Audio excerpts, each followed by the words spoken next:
Yo, check, check, check.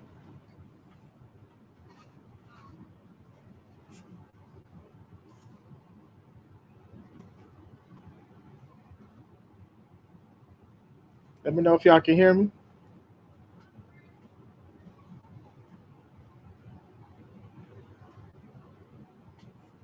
Hey, hold on, real quick. I gotta say bye to my wife. Sorry. Yeah, I'm coming.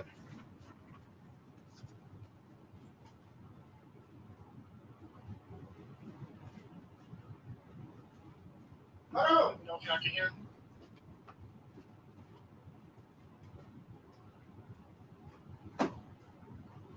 Hey, hold on, real quick. I gotta say bye to my wife. Sorry. Hey, I'm coming. I'm coming. Hold on.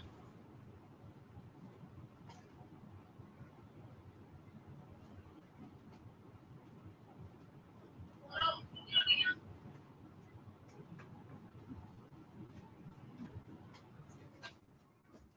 Hey, hold on, real quick. I gotta say bye to my wife. Sorry. Hey, I'm coming. I'm coming.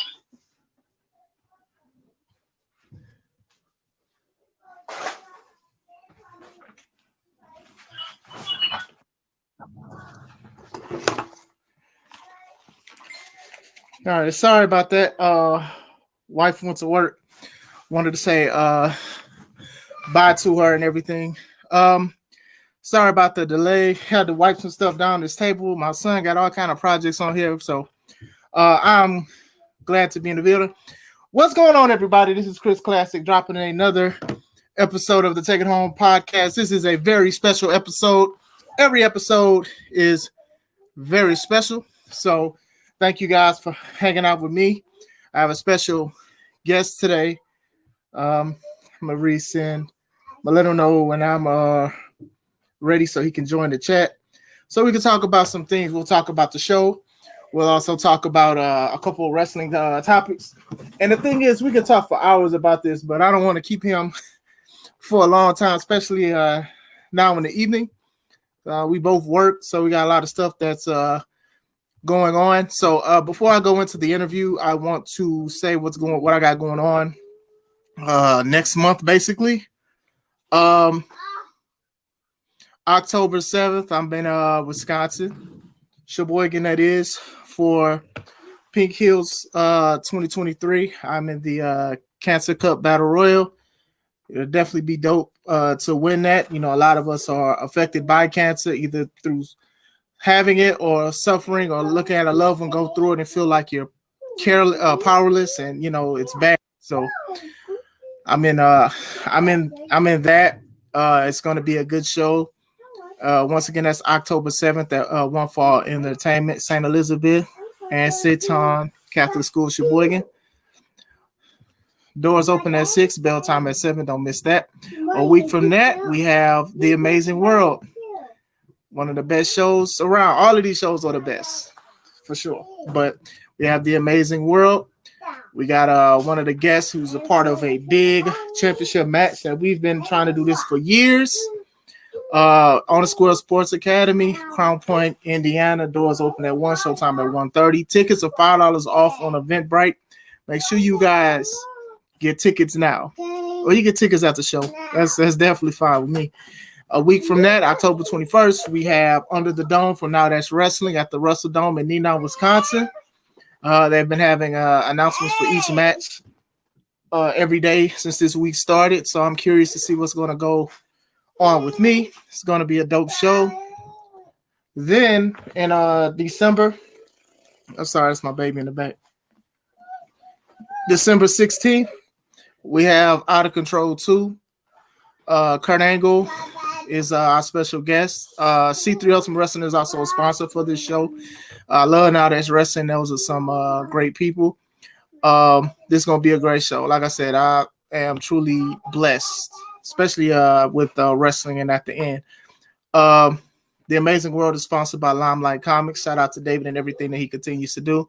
And also, Young Expressions presents a penny for your thoughts cookies. Y'all know I love them cookies. Them cookies was great, man. They had strawberry, they had lime, they had butter cookies last time.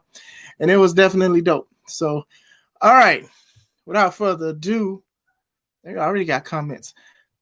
All right. Yo. Can you hear me? We here. We live, baby. Hey, what's going on, bro? What up, though? What up, man? It's good to see you, man. Good to see you. Same, likewise. My bad about yesterday, man. It's just, oh, I'm already cursing. Man, hold on, man. We ain't got no drink yet. We ain't got nothing We yet. ain't You have already nothing cursing. yet. Let me calm down, man. I'll be turned up, man. I'll be Yeah, turned nah, that's cool. Now, for the people who either aren't on social media or who are under a rock, like Patrick Starr, let them know who you are. Um, I'm a humble cat, so I'm not gonna assume everybody know who I am. You feel me? I'm Jon'tae Kieth, one half of the Spirit of Detroit. Some may know me through my posts on the internet and follow me through my shows that we've done over the years, and some of you may not be familiar with me. So if you're not familiar with me, how y'all doing? Let's talk some ish. Yes, Let's talk some ish today. yes, I'm ready. indeed. Yes, I'm ready. yes, indeed. Outside of normal guests, which is C Red and Atlas, you are the most interviewed. This is the third one outside of just common guest of Atlas and C Red. And usually every time we start this, it's over 2 hours. Yeah. Hey, we could talk for a long time, bro. I know how our convos can go for sure. For sure. But I want to say this though.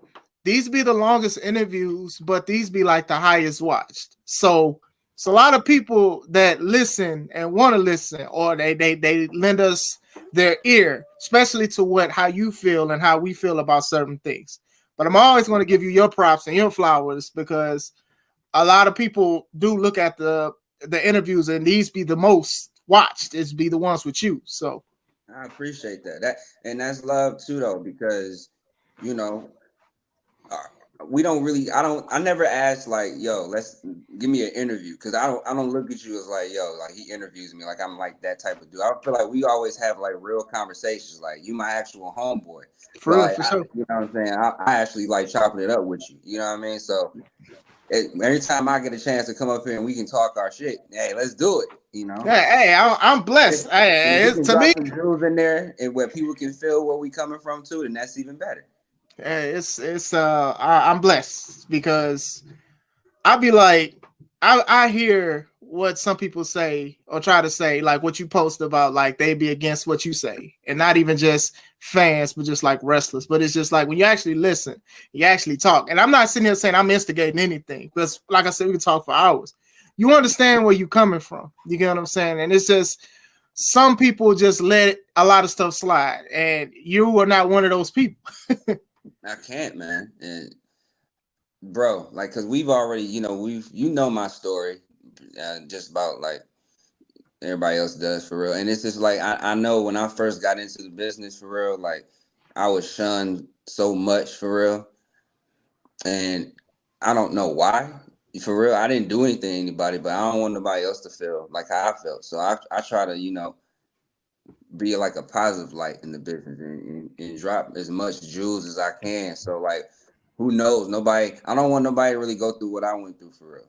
You know what I mean? Like, if anything, I want folks to like be accepted for who they are and not shunned for, and judged for certain things. The way like the way I talk, the way I dress, stuff like that. Like, that shit was whack. Yeah, but sometimes people just hate just because you showed up. Yeah. And then you But keep showing up. then they try to like act like that you're not as passionate about something because you go about things differently. So they put that label on you. Like that's what they did with me. Like just because I don't like I guess talk about wrestling the way everybody else does, I'm not passionate about it. I don't show my heart. And I'm like, say that to all the injuries I didn't had, the long rows, the shitty paydays, like stuff like that. They don't take those things in consideration and whatnot. But like, no, like my passion for this business is top tier, bro. Like that's why I go off on it the way I do, because I'm so passionate about it. For sure. And I feel that. And I think that a lot of people try to have a measuring stick on measuring people's passion because somebody may not be savvy on like what's going on WWE or AEW and stuff like that. You just worrying about yourself. How can I make myself better? What can I do to work on myself? What can I do to make myself a business, a brand, and things like that? And sometimes people try to say, oh, well, you need to stop. You need to no, I don't. I need to invest in myself. You know, me even having C3, right? That'd be my main focus most of the time for certain things. It's like, how can I do something different and things like that? I don't need to watch every show. And I watch a lot of stuff. I do. But I don't need to watch every show. You know what I'm saying? Because there are things that I need to do because I have a passion and I have a vision. And shame on you if somebody says something bad about that because you're trying to say, I don't know this or I don't know that. I'm like, nah, there's other things outside of wrestling, outside this bubble that people try to put everything in. Yeah, and we gotta stop assuming everybody watches wrestling too. You know, not everybody watches this shit. So and it's hard to as a performer. Like, okay, I say for the show that we're not gonna act like we're not here to plug the show that's coming up. You feel me? So yeah, we got a show coming up October 14th. You feel me? And like the goal, obviously, like the real goal is to get people connected. You know what I mean? That if we could get people connected to feel where we're coming from, then we did our job as pro wrestlers. You know what I mean? That's our main goal. I feel like that should be everybody's main goal. You know, like I'm not gonna sit here and lie and be like, yeah, I'm out here. I want to get that 5-star type shit because I personally don't. I don't give a fuck about the 5-star shit, and I never did, never will. It doesn't even make sense. I do want to have a good match. You feel me? I want to go out there and make sure what we do connects with somebody or the next. You know what I'm saying? Just connect with whoever. So it's like they don't forget what they're watching. We don't want to be forgettable. You know what I mean? And we want to. I don't want to go out there and just be like what you see nowadays. We want to go out there and really get people invested because honestly, the more people that's invested in what we got going on, bro, that's honestly just gonna help what you got going on. You know, like it's just gonna the more over, and I even, you know, it is what it is. You know, wrestling is the curtains all been open. We all know how this shit works. I hate it, man. You know, I even hate to even be talking like this, but it is what it is. You know, but yo, like whoever gets over, you know what I'm saying? Like whoever is that person that can just sit here and connect with the audience, that's just gonna help you out and what you got going on. So you won't have to be like, damn, like it's a whole lot of guys here, but who is somebody? You know what I'm saying? You know what I'm trying to say? Yeah. That's what we aim for. We're performing so we can like get people to understand where we're coming from, we can feel this, and they can be like, yo, I need to come back and see those guys again. You know what I'm saying? Regardless of what type of match we're doing, we just want to see those guys. It doesn't even have to be us, bro. Like it don't have to be Spirit of Detroit. It doesn't have to be whoever. It's just somebody who connect with somebody. That's, you know what I'm saying? That's where it's at. And you touched on something that I did want to bring up. Like you brought up connect.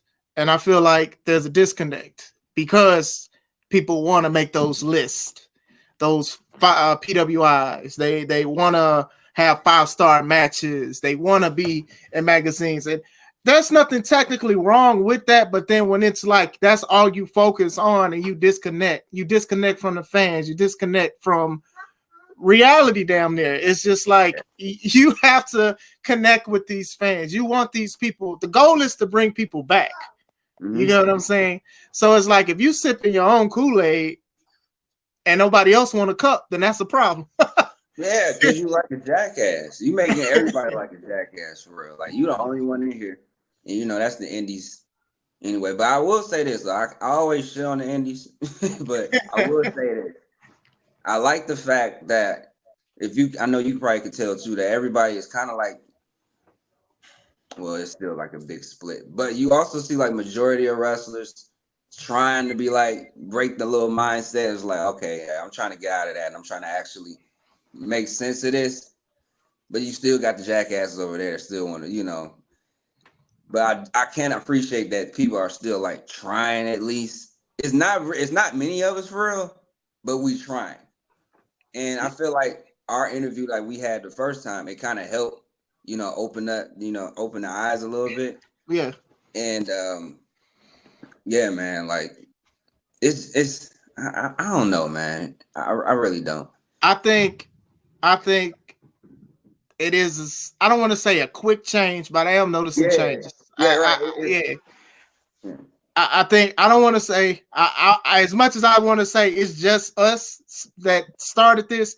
There have been a lot of guys. There are a lot of the older guys, the old heads that stopped watching wrestling or just quit wrestling because people's mindset is bad. Now some of them are coming outside again. You get what I'm saying?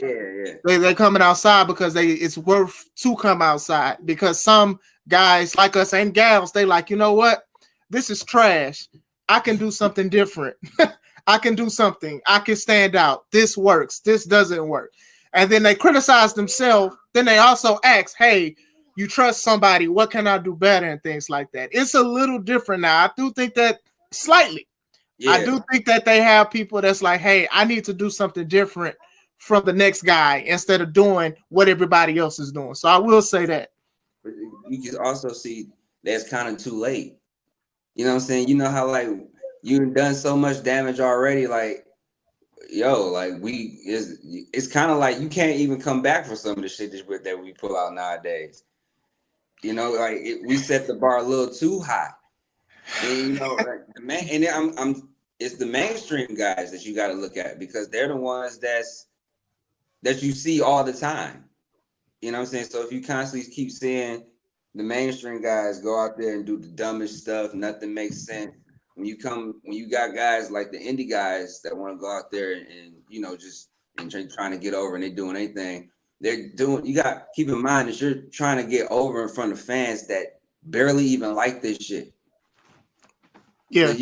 So the fans is looking at like, man, I don't even like half of them don't even know why they there for real. Like they there to see they there to actually see the wrestlers mess up more than anything. And you know what I mean? It's kind of like they're there to make fun of what we're doing, and other than just actually enjoying being there. So that makes it hard.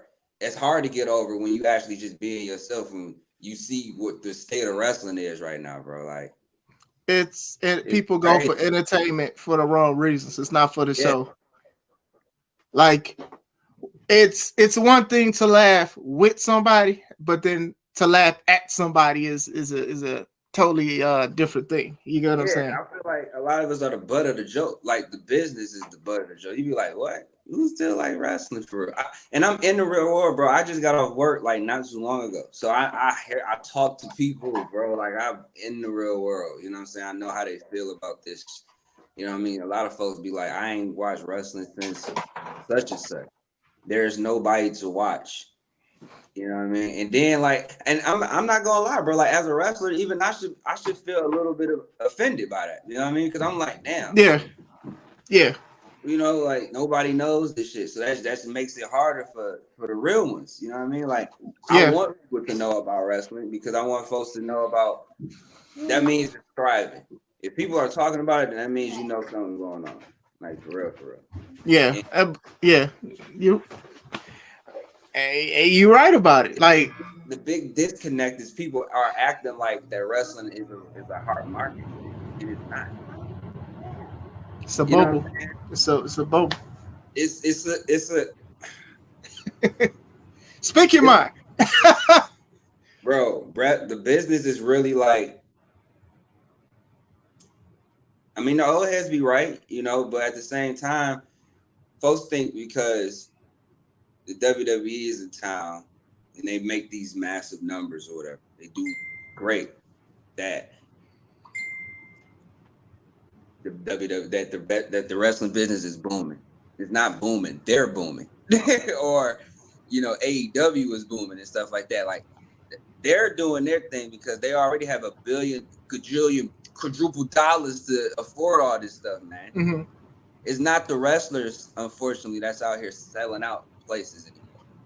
It's the company. It's those places. The brand. They have money to do that. The like brand and the funds. Like over 1 million years, bro. And then now, not only that, they're like public, so everybody knows the WWE going to sell just off their name alone. AEW going to sell off their name alone.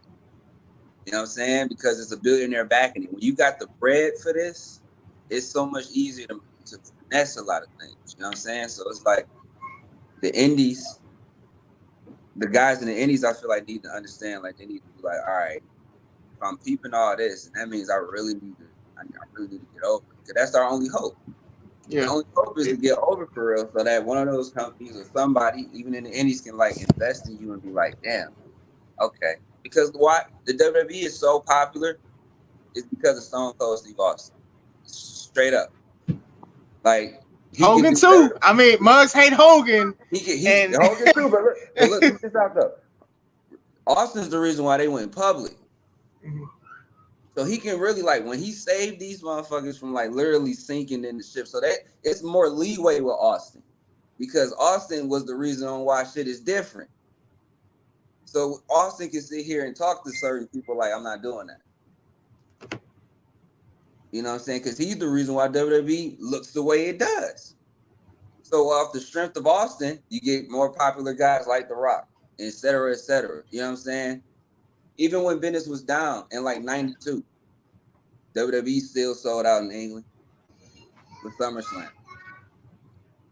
So it's like, it's not a boom, bro. It's just a happening. It's just when you know what shit is going on, like, you know what I mean? That's what it is, bro. You know what I mean? And yeah. It hopefully one of us, like the boys, the workers, can really like dig in deep in what they like, and we can all get over on the independent level, because it's possible, bro. I really believe that it's possible. Like if you really put your mind to it, you can do it for sure. Yeah, I feel, and I feel that especially like when you talk about AEW and WWE being on a national level and things like that, and it's like their business is booming, and on the independent scene, there's money in here. There is a lot of money. It's just finding the right direction to it. You get what I'm saying? And sometimes people got to realize in order to get money, you got to spend it. And I do think that's a disconnect from itself. You can't just be like, I'm going to just throw a show with no promotion, no sponsorships, and think people are going to show up because wrestling is booming on the national level. You know, you have people, and this happened to me at running C3, right? Some people did a comment under one of the shows saying like they would rather go to a WWE show. So they're loyal to WWE. You get what I'm saying? They missing out, but at the same time, that's what they were loyal to. That's what they wanted to go and things like that. But yeah, you can't just be like, there's money here and then just throw something and hope it stick against the wall. So that'd be the big thing too. Yeah, and it's up to us too, bro. Like I even hold myself accountable, bro. I hold myself accountable. Like I'm not got to sit here and act like that I wasn't taught the game. My uncles, they sat me down when I was 16 years old, and they was like, listen, all the backyard shit that you doing is ridiculous. Stop doing that, because like you fucking the business. I'm like, all right, cool. I still my mental health and shit was like, it was all fucked up. So I ain't listening to none of them, what they was talking about anyway. I was already young and was like, fuck that. I want to flip and do dumb shit. But Yeah. it's okay to unlearn things. You know what I'm saying? Especially when, you know what I'm saying, things didn't start making sense to me in the indies, bro. Because I'm like, how in the hell is everybody like still trying to do shows, and they're trying to put on all these shows or whatever, but like nobody's over enough. And then like the egos that come in, I'm like, bro, ain't nobody, including myself, and this is probably the realest shit I can probably ever say, and it's probably why folks like talking to me, because I'm gonna keep it 100. But like even myself, bro, I didn't draw shit, so like that's a problem. You know what I mean? Like as a wrestler, like you got to be interesting. Mm-hmm. You know what I'm saying? Like you have Yeah. to be. Nah. Yeah. It's something about you that got to be like, I want to see this dude. Yeah, I'm gonna drive like 200 miles to see him. You feel me? Like it's stuff like that matter. Like I look at it and it's like, damn, I was doing this shit wrong the whole time. Like I was out here bugging. Like I'm thinking like, okay, the only way that I can get over is if I do some crazy shit on the internet and they'll go viral and they'll be like, whoa, all right, dang, Jon'tae doing. I did get all that. Me and Kaz, we did get all that. But I it seen didn't make the basketball one when he was on the rim. Yeah, me and Cass, like I went viral a few times. Me and Cass went viral together a few times. Like it Yeah. don't Yeah. matter. Like that shit is whack for real. Because bro, like yo, like you gonna go viral, but so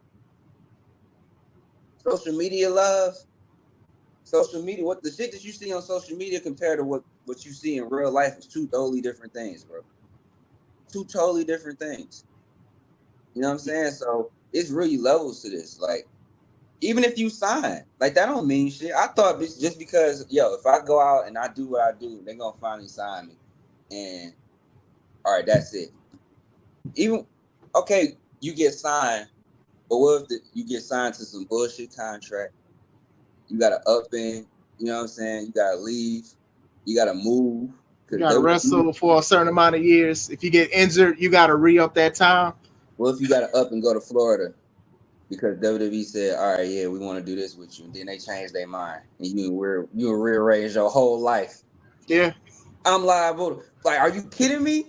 But if you was over, if you was popular enough in reality, not just on social media, but in real time, where they could be like, damn, like this dude is actually a draw. Like 7-Eleven won't cuz this dude, all types of folks won't parse him. Like that's when they gonna come at you because you worth something. yeah, You know what I mean? So it's like that's just what it is, man. And like we got to go back to being like worth something again. Like I don't know if it's gonna work, but yo, I'm willing to try it. You know what I mean? Like I'm willing to go out there and put on the best performance possible to get people to feel where I'm coming from. And if I gotta like, if me or Cass or anybody else, if you know, if we gotta be the only ones that to to go out and actually go off energy again, then so be it. yeah.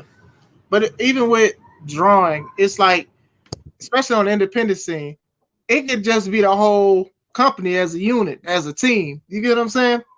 Yeah, And I do think that plot gets lost sometimes. Like you said, you don't draw, and that's one of the realest things anybody could even say. You didn't draw. You know what I'm saying? Because people want to say like people came to see me. Now I can't sit here and say I'm the sole reason why people came to see a show outside of my son wanting to see like a couple matches. You get what I'm saying? But what I do is I try to contribute to the company that either I work for or C3 so the crowd can be happy or they can be sad or they can have some kind of emotion to where they'll want to buy merch. They'll subscribe. They want to come back. They'll bring their family. Hey, you missed this show last time. And I think that's where it is. You can be your own entity individually, your own brand, merch, all of that stuff, viral stuff, sell stuff. And at the same time, you can go to a company and also do the same thing. But sometimes I do think these companies do need to give wrestlers more credit on what they bring to the table because if everybody stayed home, there would be no companies. yeah, I feel that. You know what I'm saying? If everybody stayed on, there would be no companies. Absolutely, because just like on some real shit, you know, you my man's like, and we chopping it up now. So it's just like, just imagine, like, not even Spirit Detroit or whoever it is that it's at your company. Yo, if they get super popular, bro, like that's lit. You know what I mean? That's super lit for everybody. Yeah, You know what I'm saying? And that's another thing too. People gotta keep their ego in check because just because fans like this dude over here, that don't mean that they don't like you. They just supporting him. It's something about him that they like or her, right. whatever. People You got know what I mean? seasons. People have seasons too.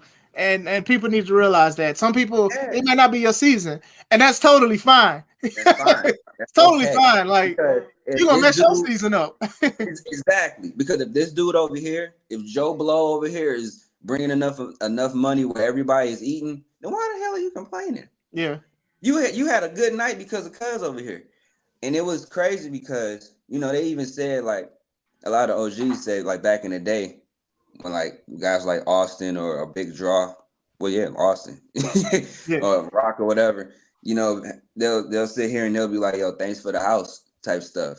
You know what I'm saying? Because if it wasn't for you, shit, checks would be looking a little low today. You know, and that's real man shit. That's just real shit that you go through. Like, you know what I'm saying? Like, it's not about an ego talking about some man. I don't know why they ain't put me in the main event.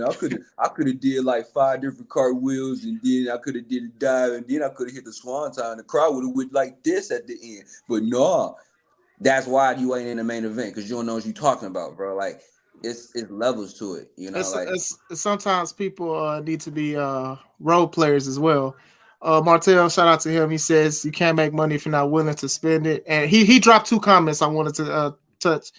The company selling out is what most are trying to get to. You'll always need your star player, but the name of the company is what drawing people in. Exactly. See, he know.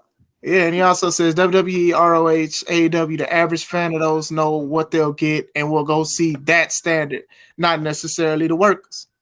So, and that's true because WWE can low key just say, they're having a show in Hammond, Indiana, and they don't even have to say who's all on it, and people will go. AEW just did, was it All In London, and they just announced the matches the week of the show, but they was already had a lot of ticket sales already because it was AEW. Because it's a happening. It's a happening. So y'all hip. Y'all know. It's just like when something that you don't never really see all the goddamn time is finally coming. You like, oh shit, I gotta go. You know what I'm saying? You don't even know what the hell it is. You just know like it's wrestling. Okay, cool. I fuck with wrestling back in the day. Let's see what they got. Then you get there and be like, damn, wrestling didn't change. Like, yeah, right. Like, wrestling has changed the big time. But that's what it is. You know, that's just how it is. And like my man said, you need a star player. Like you can have your workers, but you still need your dude. You need the reason for me to come. The reason to come to these shows now is because it's the WWE or it's WrestleMania. Oh, it's the Royal Rumble, gotta go. Or it's All In, gotta go. Or it's this, gotta go. You know what I'm saying? Like it's in town, gotta go. I don't hear, oh, homeboy here, gotta go. Or homegirl here, gotta go. You know what I'm saying? Maybe within our community, within like the community, it'll be like, I gotta go see LA Knight or Bianca or whoever the fuck. You know what I'm saying? Or if you in the super bubble with the indies, you want to see your favorite indie darling. But that's just like it's a minuscule. You know what I'm saying? That's why it's not booming the way it is because of, bro. There's a video right now. And that's how you know I'm a wrestling head. So if anybody ever question my passion again, you can literally kiss my ass, bro. like for real. But it's this video. It had to come out in like the 90s, like 97 or something like that, you know. And it was talking about pro wrestling's like hold on America and stuff like that. And it was just talking about the history of pro wrestling, and how it shaped to be for that decade, for that time period.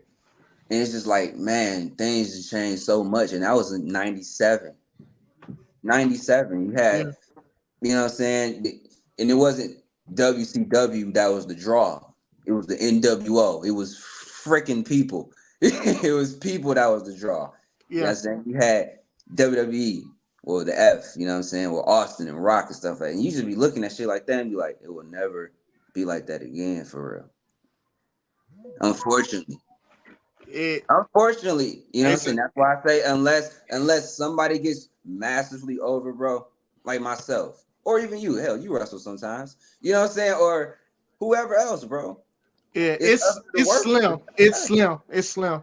It's definitely slim because the climate has changed. But that could be a good and a bad thing because we have social media. We have things to where you can go viral and things like that. You know, me, I'd rather go off of what I can provide off of anything crazy or dangerous and things like that. So these things can work. And that'd be my like string of hope when I hold on to for like C3, right? Some people stop watching wrestling after the Attitude Era or the Ruthless Aggression Era and stuff like that. But I'd be like, if I can talk to these people and get them into this, they'll love wrestling all over again. You get what I'm saying? Because I always feel like even when you break up with somebody, there's always going to be something that you liked and loved about them. You get what I'm saying? There was something that you liked or that you cared. You may not want to build a relationship with them, but with wrestling, I always try to bring that old thing back to the fans and things like that. On an independent level, it's different, obviously, from like WWE and AEW. They could just put out a graphic and people will go. With us, especially me, I got to print out stuff. I got to walk foot. I got to tell people about it. And I always live by that moniker, especially with wrestling. The more who know, the more who show. You get what I'm saying? It got to start somewhere, you know? Yeah, absolutely, bro. But I think that, you know, what you got going on is beautiful, though. Because I appreciate that. At the same time, like, you have a goal. Like, you care about your workers, bro. You know what I mean? You care about the people that you book, and you actually care about your audience. Like we can tell, you know what I'm saying? You care Yeah. about your audience, and Appreciate that. it's obviously tell that they care about you too. You know what I'm saying? So it's like it's rare when people in this industry that people can care about audience because they don't even listen to like the real audience. They listen to like the they listen to the workers, bro. They listen to the people, and then the workers don't even know anything because everybody's just talking and they're not saying anything that's valuable that's gonna bring anything to the business for real. Everybody got a platform. and Bro. and that's the thing. The realists won't have the most subscribers. The fakest will though, Yeah, because you can tell people what they want to hear, and they'll run with that with narrative. And I even appreciate the love because I consider you part of C3, and and I do care. Y'all, people say it, they'll vouch for me, and it's just like because even if I'm not a wrestler, it's just like this is a business and this is professional wrestling. I always say there's a difference between wrestling and professional wrestling. I do professional wrestling. I start on time. Everybody got their bread before they even come in. Like, you get what I'm saying? I want to make sure everything is safe. If I mess up, it's on me. It's not on nobody but me at the end of the day. Unless somebody do some crazy stuff on their own accord, that I try to be as transparent as possible. And it's just like, I've been in locker rooms where promoters and bookers, they blaming everybody else but themselves for low gates and messed up stuff. And it's just like, nah, you gotta have accountability. Yeah, I was just about to ask, like, how do you feel about when the promoters be blaming the boys about low gates? Like, how do you feel about that? Okay, it's my company, right? So I'm sure everybody has a 9 to 5. What I require, and I'll sell this to everybody. Everybody knows I love when people send promos so I can promote the event.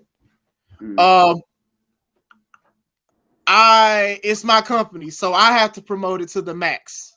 It's me. It's all on me. It's all on my wife. You know what I'm saying? It's all on us to do this kind of stuff. A lot and Crown Point. It's not a lot of people who I book live in Indiana like that. And if so, it's still up to me to go out there and pass out flyers and to promote through sponsorships and things like that. I do require people to promote the show. I'm not asking you to promote it every day.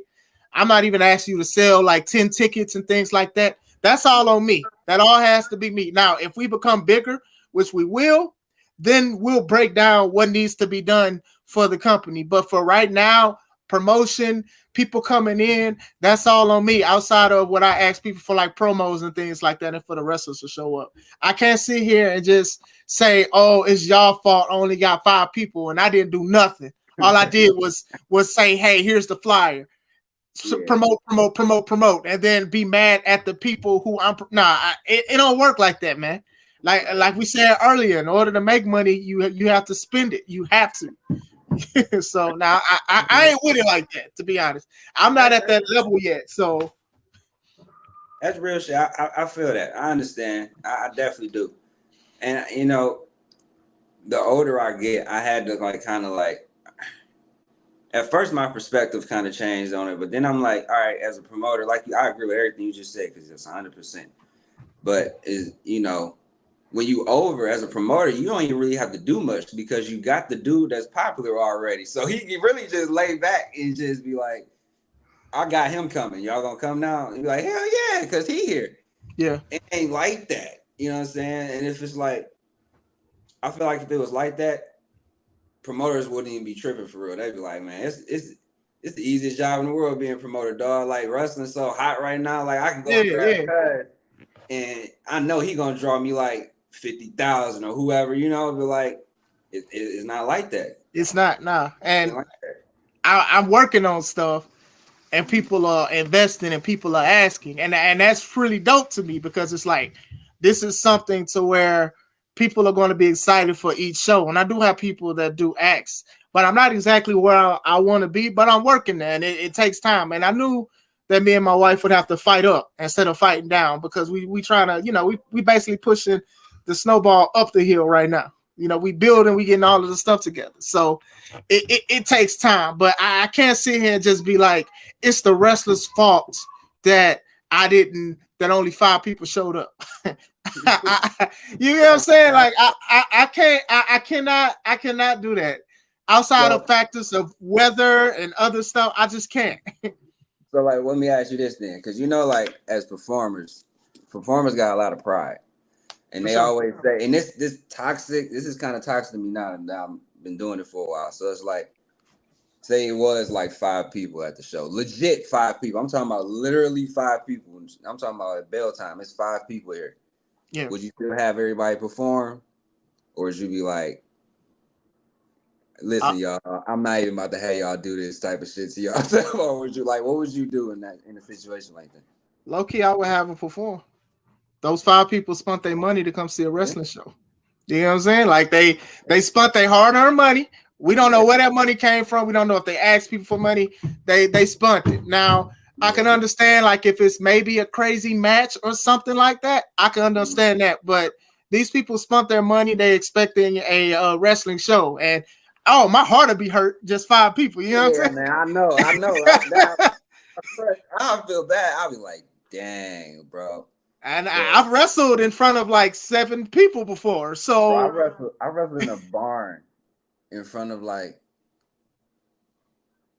maybe 4 people. Yeah, so, you know what I'm saying? I'm like, yeah, and this was in like 2013. I'm a freshie. I'm like, yeah, I just want to wrestle. I get to a barn, bro. I'm like, oh, it's over. It may be certain aspects that may be taken away, but I still would have to get them a show. It's just, I don't want to just be like disrespectful to them because they spent their money, they wanted to see something or whatever like that. And if the gate is on me, if I didn't get a lot of people to come in, I just got to learn and try to do stuff better the next time. But as a real one though, like you suck that up and be like, that's on me, because not every promoter, they got to take it on the chin sometimes. Everybody not about to be successful, have a run a successful show all the time. You know what I'm saying? Like we all know that, but at the same time, I feel you though, because he's like, yo, them 5 people, they here, so maybe they'll bring more people next time. They might bring more people. You might get 6 next time. You know what I'm saying? Like, that would probably like tell them. They'd be like, "Yo, I went to this show and the wrestlers was like, it wasn't a lot of people there, but I respect them for still trying to, like, y'all should come and check them out because they really dedicated type. You know what I mean? Like, you never know how that can go. Yeah, we got to. I mean, dang, I was about to speak on some business aspect, but I'm gonna leave it alone. It's something that got to stay in our locker room. But it's definitely something. I was definitely about to say something. I caught myself. But I got a few more comments. Martell, he said you can go viral, but it's fleeting here today. Yep, facts. Gone tomorrow. Facts, bro. Sierra said if we break up, feelings are cut off. He said I'm all right. Dead as hell. All right, Jay. Well, shout out to you and everything you continue to do, sir. But yeah, man, I don't know. Like, to me, accountability is just one of those things. Now, me who wrestles for other companies, they don't ask, but I send a promo. I'll promote. I do a whole bunch of stuff. I'll share almost everything because I want it to work. I want the company that I work for to work. I want them to succeed because I'm blessed to be a part of it. I don't wrestle for a lot of companies. You know what I'm saying? So the ones I do wrestle for, I truly care for. You get what I'm saying? So I want them to succeed with or without me. So it's just like, if I can promote, you need me to promote? Yes, I'll do that. You want me to share? I'll do that. You want me to do something else? I'll do that. You want me to donate somehow? I'll do that. That's just me though, because I want people to see where I wrestle at as well and to see these other wrestlers. So yeah, for real. I feel that. I definitely feel that. And I always I kind of like got a different perspective when it comes to like wrestling everywhere. I used to be like, yo, go out and wrestle everywhere, and you can. I don't think it's like really a right or wrong, but I also think like you don't want to like, not you, but I'm talking about just in general. No, I got you. But like, I don't think you want to like really oversaturate yourself for real, working everywhere. Because I feel like then they'd be like, damn, again? Like, you know what I'm saying? Like, people can like we see you all the time. And it's just like, if it's not on like, people are clamoring for you, then it's just like, dog, you just what are you doing? Like you holding up space at this point, bro. Like Gotta be a you can superstar. wrestle. You can wrestle at certain places and let it be special. You know what I'm saying? Like get that attraction type feel. That like I said, it's not. I'm not giving nobody advice what they should do. It's just how I look at it. And this is my philosophy, whatever. I just don't think that you should be able to like wrestling all over the place. People can't get tired of that shit. You can't pick and choose where you want to go. You know what I mean? Be like, yo, like I want to go here, but I don't want to wrestle there. You can do that. You can have. You gotta treat the shit like a job, bro. Like if you get, you know what I'm saying? If you on an app, you feel me? You got an application, and they ask you like, what you good at? You're gonna say what you're good at. You know what I'm saying? You gonna say and be like, yeah.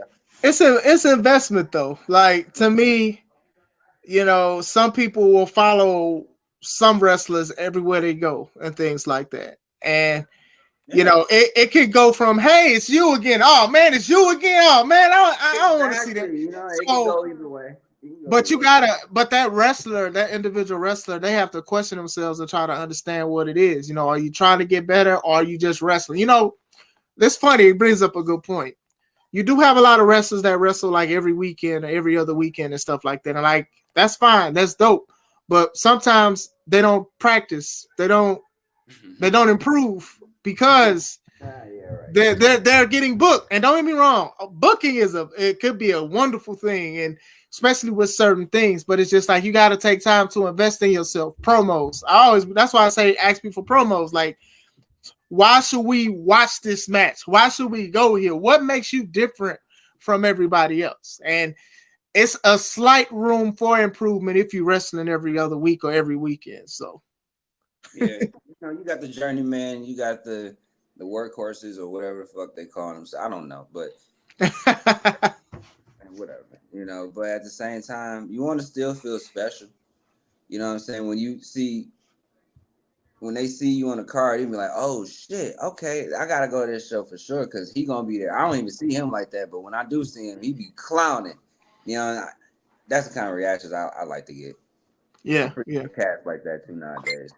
So I definitely be like, man, I just want people to know that this is about to be a fire match. Like, oh man, if Alpha's on the card, this is about to be crazy. And like I said, I've had people comment and be happy about certain matches that I've had this year, before and after the matches, and that's what should make people keep going and things like that. But like, it's all about improvement and even self-reflection. And I think that a lot of people don't do that because if you booked all the time, you're going to be like, I keep getting booked, so I must be doing something right. But sometimes people just need that body. You know what I'm saying? Like, that's a good point, bro. And that also to like kind of piggyback off that is like in the indies nowadays, everybody is constantly hearing you're great, you're great, you're great, you're great, you're great, you're great, you're great. Every time they come from the locker room. And that shit like really fucks with people's ego. If you keep constantly telling people that all the time, like they're good, and you don't never correct them when they actually wrong on something, they'll sit here and be like, nah, you got me fucked up. Like, wow. So like when you actually correct them, they'll get an attitude. You know what I'm saying? So it's like the ego is out of control. Like for real. Super dangerous, dog. Super dangerous in the Indies. yeah. Like, yeah, man. That's like, because people got like five star ratings and getting booked a lot of spots. So it's just like they're like they done already made it, so that they don't want to hear nothing. And it's that entitlement. And I'm a millennial. You feel me? So I'm like, really like being entitled. Kings and queens of entitlement is this how we are. Yeah. But so at the same time, bro, come on, man. Like, keep that in check. Okay, that's my little baby. She always. You want to say hi? Huh? You want her food? Nah, she said she ate it. Oh, okay. Hey, what's up? Say hey. Where your muscles at? Show the muscles. Where your muscles at? Hey, you gonna be at the show next month, October 14th? She'll be there. Say yes. Yes. You gonna be all right. So when you see it, remember this face, all right? Remember this. I need you to cheer for me. All right. When I That's come my out, I need you to cheer for me. Cheer this for my me, brother. this is my little co-host. It's my little co-host. All right. But speaking of you and your brother, you guys are returning for a match that I've been trying to have happen for a while. But stuff happens, life happens. You get what I'm saying? So, but I'm happy that this is happening. Like I promote my show saying that every match will be a banger, and every match will be a banger, and this match will be a banger. So It's gonna be a banger because you feel me. Like you got. All right. Let me go ahead and say this. You got four guys. You know what I'm saying? It's literally been, man. Like our journey, bro. Like I'm about to get so like so real. Like me and Cat journey alone. You know what I mean? It's crazy. mhm. Controversies that we've been through. You know, the matches, bad matches, the ups, the downs, the arguments, like everything that we've been through, bro. Like it's kind of like we got to put this into this.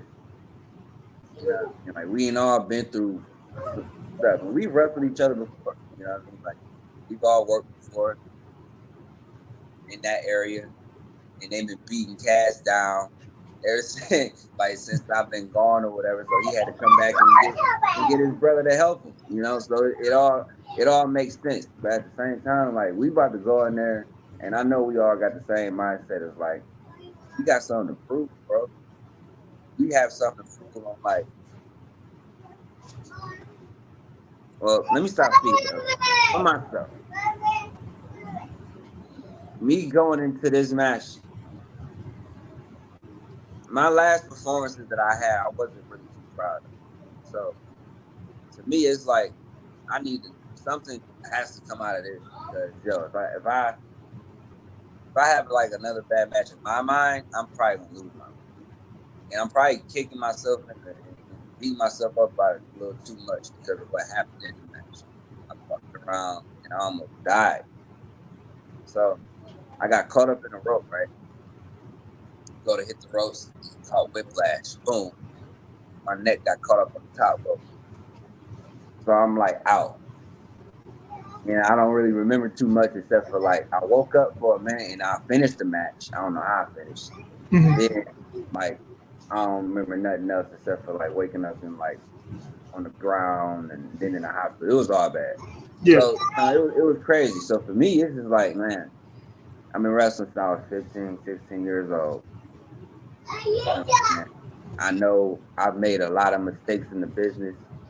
I know I've probably, done a lot of things that I probably shouldn't have done. Sure, but at the same time, like I thank God that I grew and I can sit here and I can try to like pour all that I've been through throughout the years into this.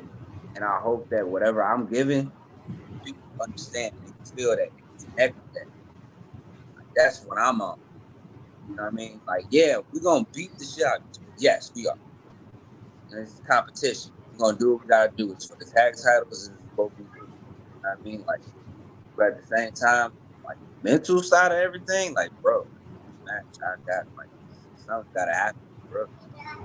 It's not even just like I remember when coaches be like, man, if I gotta do all this because if I do this, I'm gonna get signed.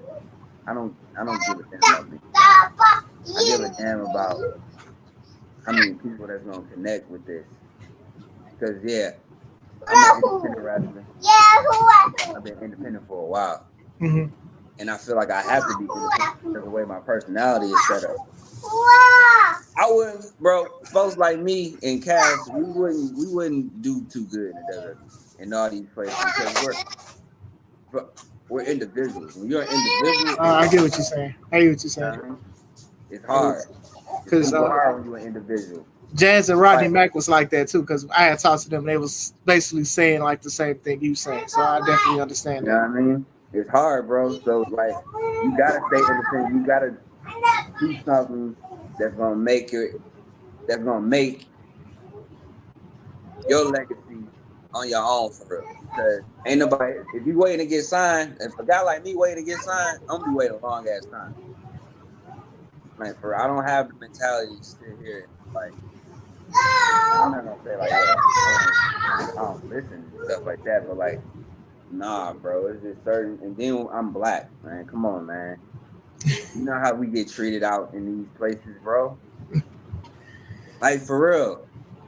Like if you black, you gotta do 30 times more. 30 times more. Even in this business, bro. Like if you get super over like the rock with somebody, all right, cool. If you not, you just a regular Joe Smoke. They gonna treat you just like how they treat everybody else, bro. Like, yo, ain't no listen, I'm probably have to tell you other stuff off camera. Cause I'm gonna get crazy in a minute. But yeah, that's where I'm at with all this, man.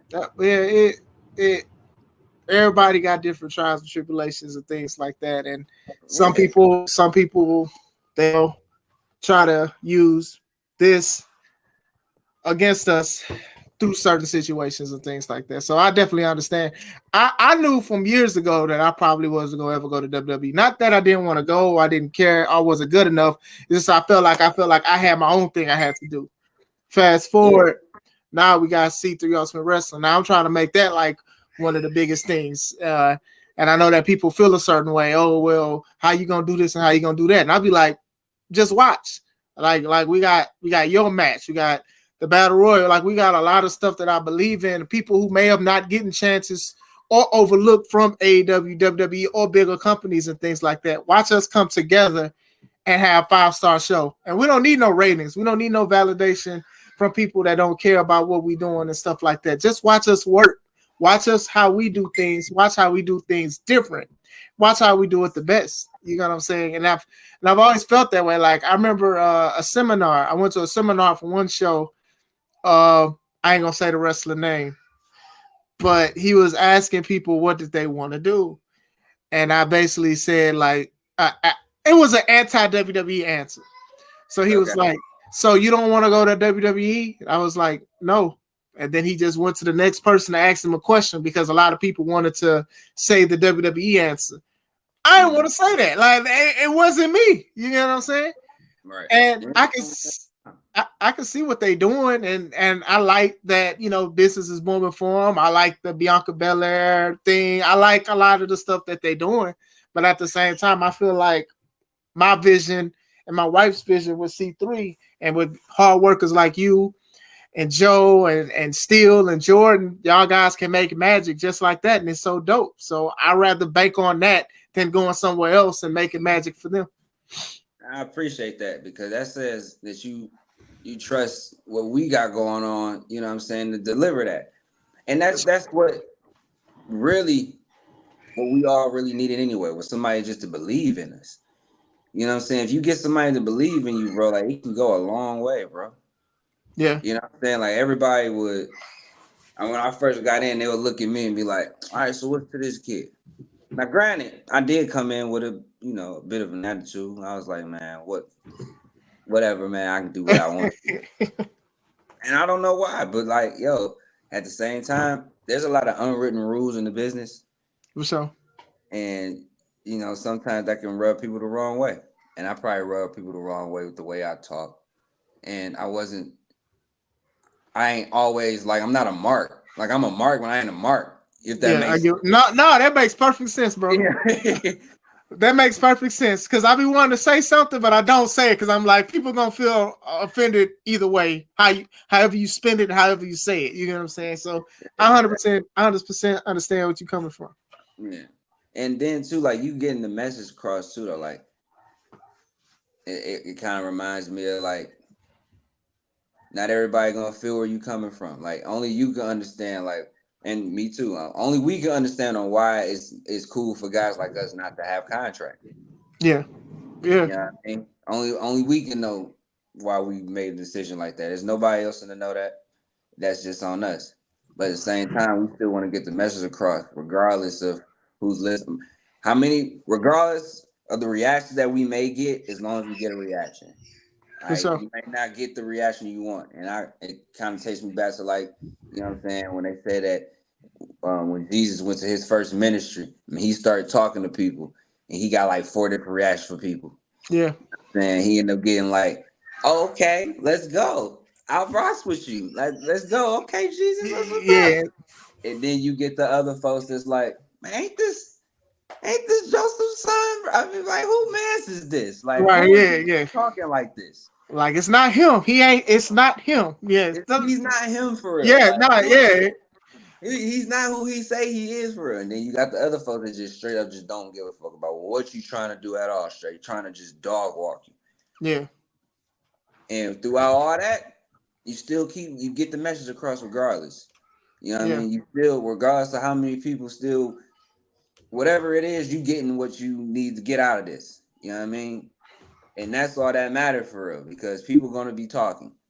People gonna They hate talk on regardless. Jesus, hate on you. They gonna hate on me. They gonna hate. They gonna try to shit on everybody's credentials. They try to do the same thing to me, bro. They be looking at me like, well, how do you be talking? Like, ain't this? He never been on TV. Well, he ain't, and all this. But how did he? And my response to like a lot of that is, okay. And these guys have been on TV, and they ain't drawing nobody anything. So what's really the problem? It's a lot of empty arenas with former with these guys that's on TV. Yeah, but so now, not really the problem. Yeah, sometimes you got to sit and reflect. You know what I'm saying? And even going to the Jesus thing is, people do talk. People gonna talk regardless. And I be telling people, I'm like, people be trying to pray for a life that Jesus didn't even live on earth. People was calling him out his name. They was doing all kind of stuff, and it's like you trying to pray. You trying to pray for something that he had to endure himself. Like, come on, like, hey, you gonna have a bad time. His first time talking to folks, they try to throw him off a cliff, bro. They try to throw him off a cliff. His first time talking to y'all. That's like, crazy though. Yeah, like his disciples was just, they was doing them dirty. Like it's. And even with wrestling, right? Yeah. Wrestling is like that too, though. Like, you know, a lot of people. I post how I feel on Facebook about certain things. I show clips.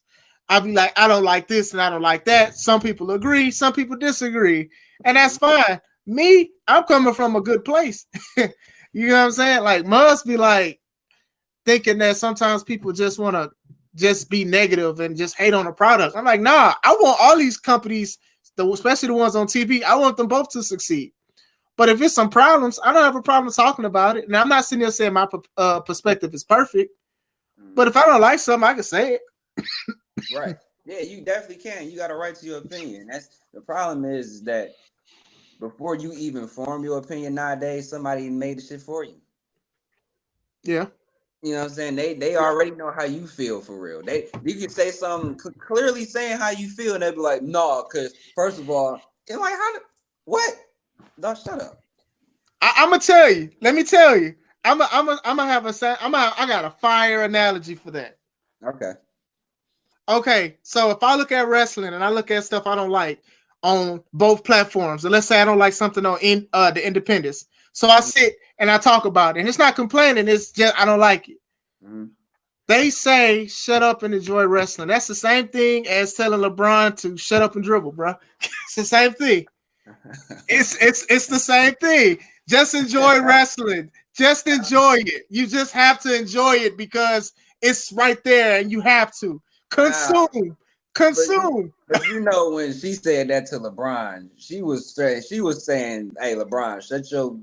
She wanted him to shuck and jive. No, I understand that. That was more butt breaking. No, I understand. I understand that, but to me, I don't want to say it's the same level. Yeah. But to me, I personally take that similar. Like if I'm sitting here saying, like, "Hey, this dude can't punch for nothing," and then you say, "Oh, well, wrestling has changed. Just enjoy it."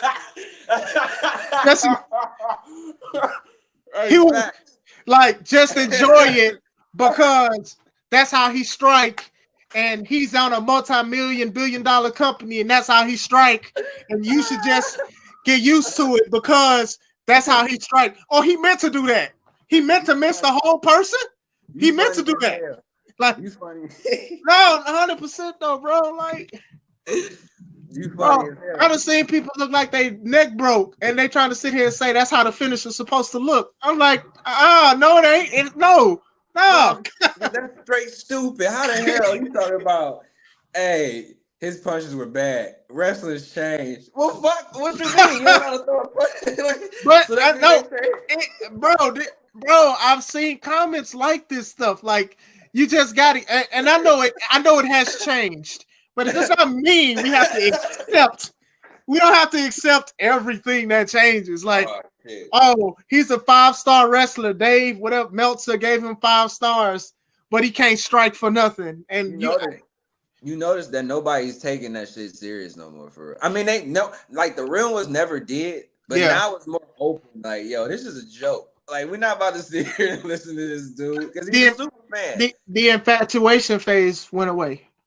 The infatuation phase went away. Now it's like, what have you done for me lately? All right, cool. We like this. We was attracted to this, but now you starting to show stuff that we don't like. Like we peeped it for years. You know what I'm saying? But like even like fans of other companies, and he favors one company, gives them 5-star matches, and people are like, dog, for real? Like you gave that? Like, come on, man. Crazy But on how he still got pulled though at the end of the day, though. Like people still try to appease to him and things like that. I personally don't like people that aren't wrestlers or journalists in backstage where we got to do our business. I do understand interviews and stuff like that, but times has changed, apparently. So that's the thing. Times has changed. He can't throw a punch. he That's can't throw a punch. Times has changed. times has changed. But he's the most. I'm not talking about nobody in particular. I don't want nobody to be in my chat saying. I'm just saying.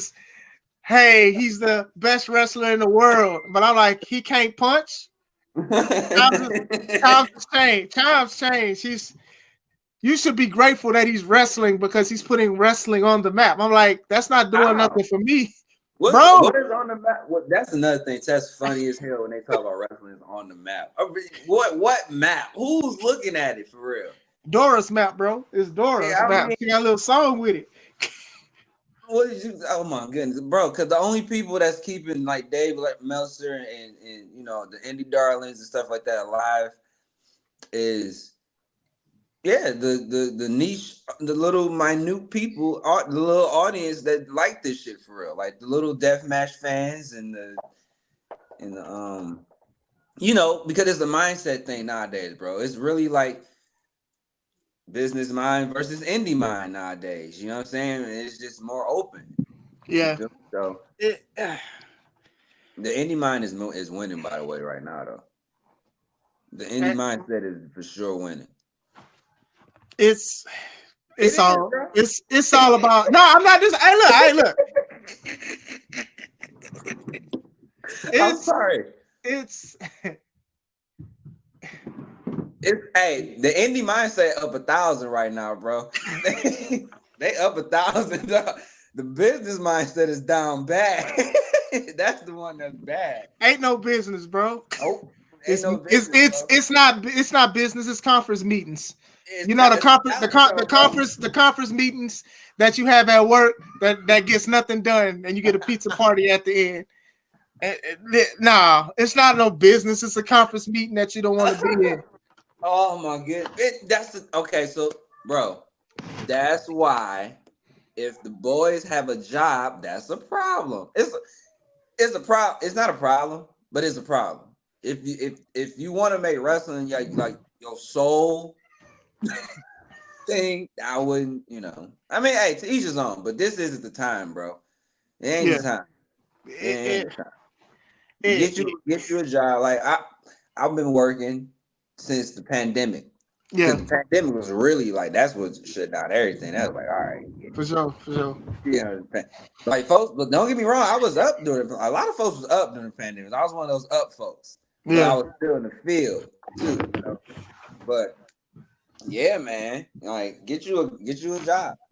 Get insurance. If the job offer insurance. I can't stress that enough, man. Look, being a weekend warrior is cool, fine, and dandy, but if you ain't got no insurance or nothing like that, and God forbid you hurt yourself, Well, Like when pro wrestling was a thriving business, and everybody was making like damn, you know what I'm saying? You know, we wouldn't have to worry about this, but it's literally only two places to go. And you know, one place you'd be like, if I go over here, it's just like wrestling in the indies. It's just like literally wrestling in the indies. There's no, you got everybody going with the crazy, ego, with the back ego, and ego, the backstage. You know what I'm saying? Like the shit that goes on backstage is more interesting than the shit that goes on in the ring. You know what I mean? So that if I'm looking for a job, why would I want to go to some place where I know it's gonna stress me out? That's just common sense, bro. I'm not about to go to a job where I know it's just like I wouldn't like it there. I don't give a fuck how much they pay me. I wouldn't like it there. Then you got to go to WWE, which is literally like the biggest fucking wrestling show in the history of wrestling right now. You go there, you might have a chance because you still got guys from the business from that era that's still there still that you can learn some shit from. You can learn how to work. Like you got Michael Hayes, like you got a lot of real ones there that was even in the territory that I drew money that'll show you how to like work a little bit. But even still, they gonna teach you their style. They're gonna take away what got you to the dance too, exactly, possibly. exactly. You're not gonna be like an authentic overdude that's like hell yeah, you know what I'm saying? Where like him or not, Hogan was authentically over. That's why he got as massive as he did. Austin, same way. It's just when you start to bring in motherfuckers that's like, you know what I'm saying, these robotic ass type of pushing people down people's throat. That's when people don't like that. It's not genuine. You can't make somebody like anybody. It's just in life. It's Yeah, like a relationship. Well, not relationship, but it's like if you know this girl or whatever, and you keep forcing yourself on her, like you trying to smash. You feel me? You like, bro, she not gonna like that shit because you keep forcing it. no, yeah, no, for sure. You know what I mean? And that's what the dilemma that you face that we facing in the business for real. Yeah, I ain't know where to fucking go for real. I mean, it's those two places, and I don't want to sit here and be like it's all negative because No, I know it's they not. got I know they got people that probably look at this or gonna look at this and they want to go to these spots. We're not here to deter you on No, whatever you hell want to no. do. You know, my thing is though, what we like to do is we like to put everything on the table. You know, we can talk about the good stuff. We can also talk about like the bad stuff. You know, the AEW thing, obviously, you probably have, re-wrestling a lot. Maybe you can do independent shows. You know, you can do certain things and all that. And WWE, that's the biggest wrestling platform in the world. So even if you do get released, you can eat off of that. So there's good and bad with like certain things. It's just that like sometimes we just talk about the good and the bad. Like we talk about it all and things like that. And we don't have to like sugarcoat it because we're not looking to be signed at all. And even if we was, we still ain't gonna sugarcoat it because that's just what it is. I'm not like one of these good people that's like be sugarcoating stuff for companies so they can sign me and things like that because it's my dream job and stuff like that. That means I'm not real if I'm just saying some fake stuff like that. You know what I'm saying? Absolutely. You got to stay true, man. And what's sad is the more that you stay true, because sometimes I guess being a little too real can shoot you in the foot. You know what I mean? I guess. You know what I mean? But at I the get same what you're time, saying. yeah, you know what I mean? It can, but at the same time, why you can't sit here and dumb yourself down. If you stand on what you believe in, bro, you stand on it. People respect that when you actually stand on who you are and you stay true to yourself and you don't fold. Like that's the real thing. You don't have to conform to what everybody said. And I think that's another thing too. What's going on in the WWE or even in AEW? You got a lot of people that's seeing a lot of money that they ain't never really seen before like that. They spent a lot of time on the indie, so they like, damn, I'm seeing more money I've ever seen. So you get comfortable when you start seeing a lot of money. You start seeing shit like, man, I don't care because I'm gonna still get paid regardless, whatever it is. But like at a point in time, bro, you got. I saw something on social media. Everybody was talking about what Swerve did. He was talking about he had cut some promo. Hangman Page, yeah, I saw. It was pretty cool. But my thing is, okay, that was cool. But if you hear the promo, like, did you hear people? It was it was like little to no reaction. It was when he was talking, it wasn't nobody saying shit because they don't care. It kind of got. I don't want to say it like I'm a diss Swerve. I'm not trying to diss Swerve, but this is what I'm trying to like make people understand. You know what I'm saying? Swerve was on the microphone, and you can hear him talk. It's not just at the point where it's just like, oh, they're like intently listening or whatever. I mean, maybe they were. Yeah, he was nervous. You could tell he was nervous like, too. Yeah. Some of them people was like, man, can y'all hurry up? Because it's not real, bro. You can tell when folks is acting, performing, and acting like they just like, oh, well, you know, like, come on, bro. I'm pretty sure he don't even talk like that in real life, dog. I liked it. Like, I'm be honest, dog. Like these dudes, and that's another thing too. Like when these dudes and like black dudes, like the brothers in the business, you know what I'm saying? They feel like all we gotta be is street. And a lot of these dudes not even from the hood for real. A lot of these dudes they don't know how to be street, so they act street, and they think that that's just, and it makes folks that's, you know what I'm saying, that actually it makes it hard for a lot of folks for real, because they think that's how all brothers be acting and stuff like that. They think he gotta rap, he gotta do this, no, bro, like no. And that promo it's because nowadays nobody says anything, so we think like promos like that are just the greatest thing that we ever seen, and it's not. And I ain't trying to hate, but if everybody was like that, would nobody really be saying shit for real. You know what I'm saying? Because what's the name had the same kind of promo where it was silent in AEW. They kind of got that people just sit there and be like, and then they react afterwards. You're like, oh shit, okay, type shit. You know what I'm saying? Yeah, because they may be used to. I mean, they have a target audience that they like. Well, the AEW for the most part. I like the promo. I know that like Swerve was a little slippy blippy. It was a little nervous. Yeah, and it was like, shit. They barely give him the opportunity anyway. It was like little to no reaction. And to be honest, I think they could have made a bigger statement by how Hangman would have handled it. All Hangman all he said was, if you got a problem with me and want a match, go to the back and get one, and then walked away. So it's like, to me, that kind of took away from it too.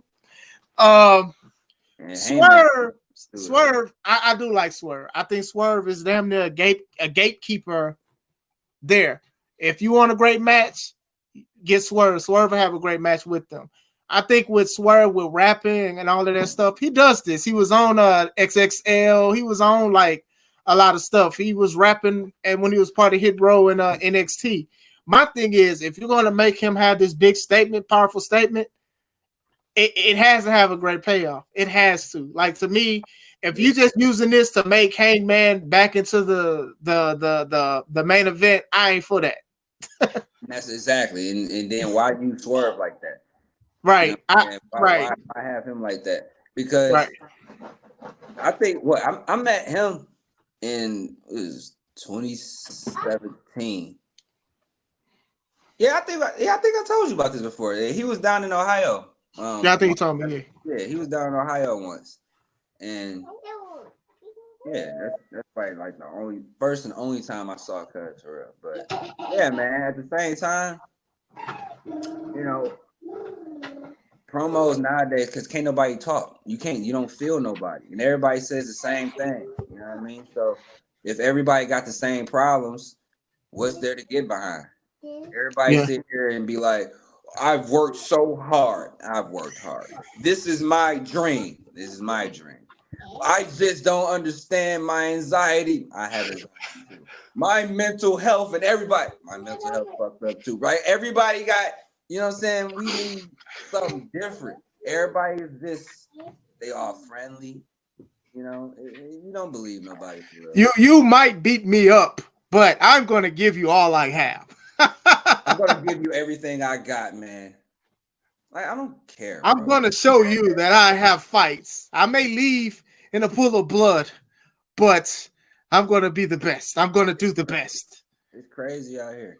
No, You know, yeah, you're right. No, you're right. It's have stuff to resonate, but also don't pander to the fans. You know what I'm saying? Like, we all go through stuff, like you said, mental health and things like that. But how could you incorporate that into something that where people will be so invested in? And that's where it is. I just think that, like, I call it the tough enough promo that a lot of people do. I'm willing to do whatever it takes to be number one, to be a WWE superstar, the AEW superstar. I think that's just what it is. But it's like you're not showing no grit. What makes you different from everybody else? You know what I'm saying? because the mindset in the business, though, bro, is that it's an act. So they go into it with, when people be doing promos, they go into it like this is like they already. I've seen and heard people say shit like this. They sit here and say, "I've already got my character together." You're like, bro, what? Like, what are you talking about? Just go out there and just be a, no. I gotta go. They automatically looking at this shit like it's a movie. You know what I'm saying? Yeah, I get what you're saying. Yeah, They don't go into it with the like, I'm a pro wrestler. This is where I'm from. And this is why they don't. There's nothing real about it. It's robotic. you gotta live it. You gotta live it. They don't live it. They're not living it at all. So that's why it's just like everybody got the same generic everything. Like how I'm talking to you right now. Like bro, I talk like this in the ring. I talk like this in my, like everywhere. Like for real, like this is just who I am. Like I'm a wild dude. I be smoking. I be blowing trees. Like, you know what I'm saying? Like I got a wife I take care of. Like I got a job. I got a, you know what I'm saying? Like I wrestle. Like I'm a real dude. Like I'm relatable, I guess. Ain't nobody really relatable for real. Yeah, no, but that's what worked because like in C Red, he talked about it before. Your character can be an extension of yourself. That's all it is, bro. Like this is all it is. And I'm a deep dude too. Like, we had some conversations before. And it's like, yo, when we get to talking, you never know where the combo can go. So even little you feel me. and but that's what it is. It's like you have to be invested in that. Because if you don't believe in your character, how am I supposed to believe in it? Like, you're not gonna get that mama daddy love. Hey, that's my baby. Hey, that's my baby. Like everybody's not gonna be like that. You know what I'm saying? So it's just you have to like me, right? Like I ain't always wear superhero cape. I was something else before. Yeah, I see my mom. So you know what I'm saying? So it's like it does take time, and it is an investment. And Muggs just try to hurry up and get rich quick scheme. Try to get over quick. And then when it don't go over, then they go to Facebook dissing fans and people talking about y'all didn't give me an opportunity and blah blah blah. Y'all didn't give it a chance. Like you didn't give it a chance. Well, my thing is, how come? And then I'll be dead because the promo that they'll cut on Facebook be harder than the promo that they cut in real time. I'll be like, damn, where was this attitude at? We talked about this before. You should probably like the way they're talking. You like, where was this type of charisma in the damn promo? Like this man emptied the clip in his Facebook grunt, his Facebook rant, but he couldn't convert that into a promo. Why? You got fired on finger posting, but that's nasty. Yeah, horrible. But that's what it is. This girl did not. I'm gonna be arrested too. Tell you, man, kids, man. But going back into it, yeah, man. Like, and we've talked about it. Ever since like the first interview, we've talked about like, hey, man, like, has independent wrestling changed? And the first two times, you was like, nope. I'm actually. No. I had to ask. Mm-hmm. I mean, it's where? Wait, where did it change at? I don't want to say like it changed drastically and things like that. I don't want to say that. I won't be too much of a jackass. It changed a little bit. Yeah, like, and I always think about this when we talk about like money and stuff. You be like, I be like, dang, like Jon'tae be really saying some real stuff. Like, hey man, like it's some money that can be made in here. There's money here. It's just people not applying it the right way. You know what I'm saying? Yeah. I think people just want to have a show and think they just gonna get paid. I'm like, nah, man, it's an investment. You have to be consistent. The wrestlers have lost back to get over. That's what it is. Yeah, we've lost it. We've lost we don't need to get over because we think that we're over. Right? We'll post a video right now. You know what I mean? We'll post a whole ass video and be like, "Yo, this move cool as hell, lady," and we'll get maybe like a lot of likes and nice little comments, and then your ego. All you gotta do is just sit back and watch. And you're like, hell yeah, here they come. yeah. You're the coldest wrestler in the world. You know, for shit like that. And no, you're not. Yeah, you're blinded by the likes. You're blinded by the that's what you're blinded by. Yeah, and the smoking mirrors. Martel brings up a point, but I want to talk about that point too. He says wrestling has changed, the fundamentals have not. I agree, but people don't have the fundamentals and they refuse to know what the fundamentals are. See, if you have the fundamentals and things like that, let's say if me and you, Jon'tae, we go against each other 10 times, we can have 10 different kinds of matches. It could be a singles match and we can do 10 things different. It'll be different matches each time because we know the working aspect of doing that. Some people is like, dang, again, you want to do the same thing again, you want to do this again, you want to do this spot again, and you can story tell for maybe 1 or 2 matches with the same spot, but when you just can't like do 10 different matches with the same person, to me, that's where the fundamental stuff is going off. Take away, put stuff in. How could this work? How can this not work? What can we make? What's the story? You know what I'm saying? Mm-hmm. Yeah, absolutely. Right. If you wrestling somebody, if you wrestle, like me and you, if we come up with a match and we wrestle one time, oh damn, I'm giving away the secrets. But, wait, no, no. We'll talk about this now. Yeah, you gotta keep it. I've already said too much about the 10 thing. Y'all didn't hear me. Y'all didn't hear what I just said, but I said it. But unfortunately, I hate it. Because I'm a part of it. Like I always talk about the business exposed and stuff, but I hate it because I kind of do it too. But I try to keep like some stuff in our locker room because I do think that a lot of stuff do need to stay in there. Kayfabe's on life support or whatever like that, but you know we still got the machine running. Man, so been on life so long, bro. Just pull the plug at this point, though. But I mean, yeah, wrestling has changed, and it's supposed to, but it's how it's changed. It's not that it's changed to the point where it's like people are clamoring to see it. People are clamoring to like get away from it because they keep seeing bullshit and they know what it used to be. Some folks are blinded by nostalgia. Some folks actually care about wrestling and they be like, damn, like what happened? Because it used to be actual stars. I think they miss seeing stars. You know what I mean? That's what I really think they miss seeing, because now they're just seeing a whole bunch of guys putting on moves and be like, oh, so that's how they do it. Whereas they be like, yo, he's the coldest wrestler. I'm seeing whoever the fuck I'm seeing. That's who I'm seeing. You know what I'm saying?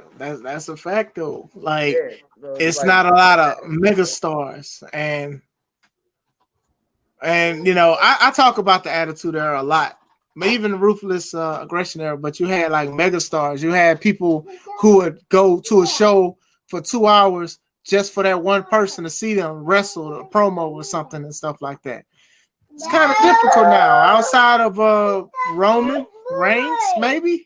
Everybody was over. Everybody I say Cody, maybe like Roman and Cody in WWE because people want to see Cody. You know what I'm saying? But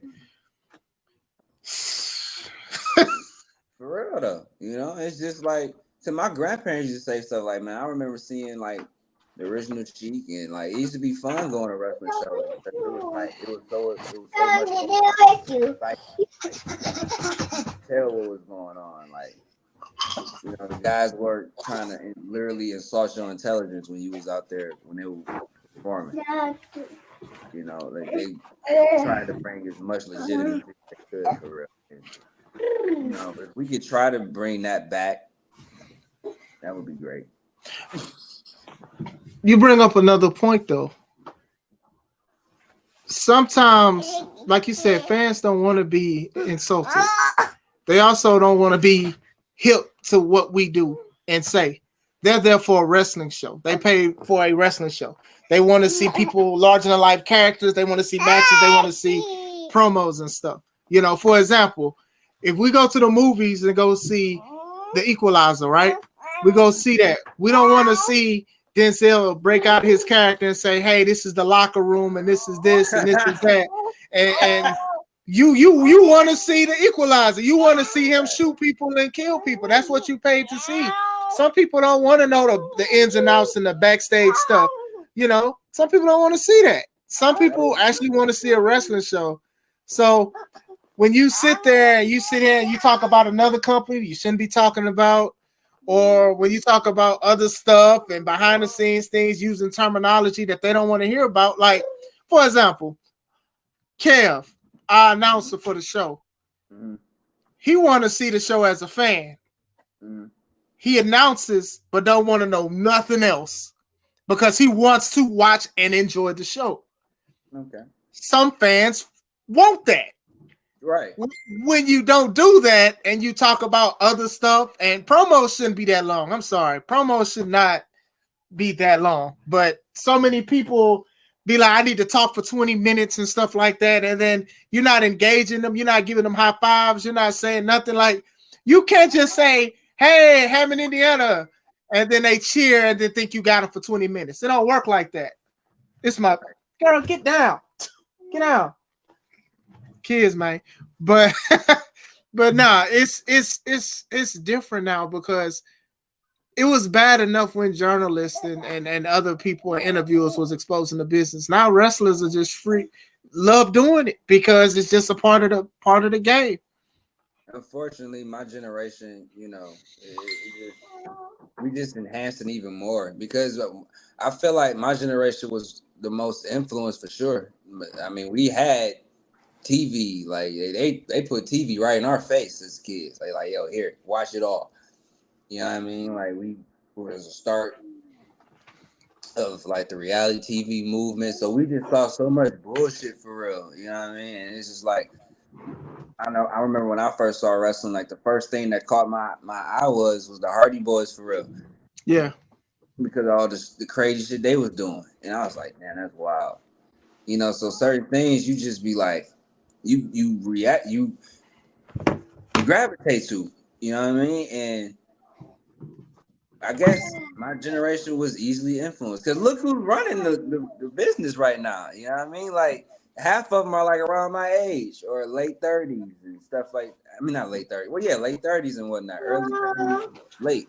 Bunch of millennials running around, and then half these same millennials got schooled, and they don't have no reason of having a school for real.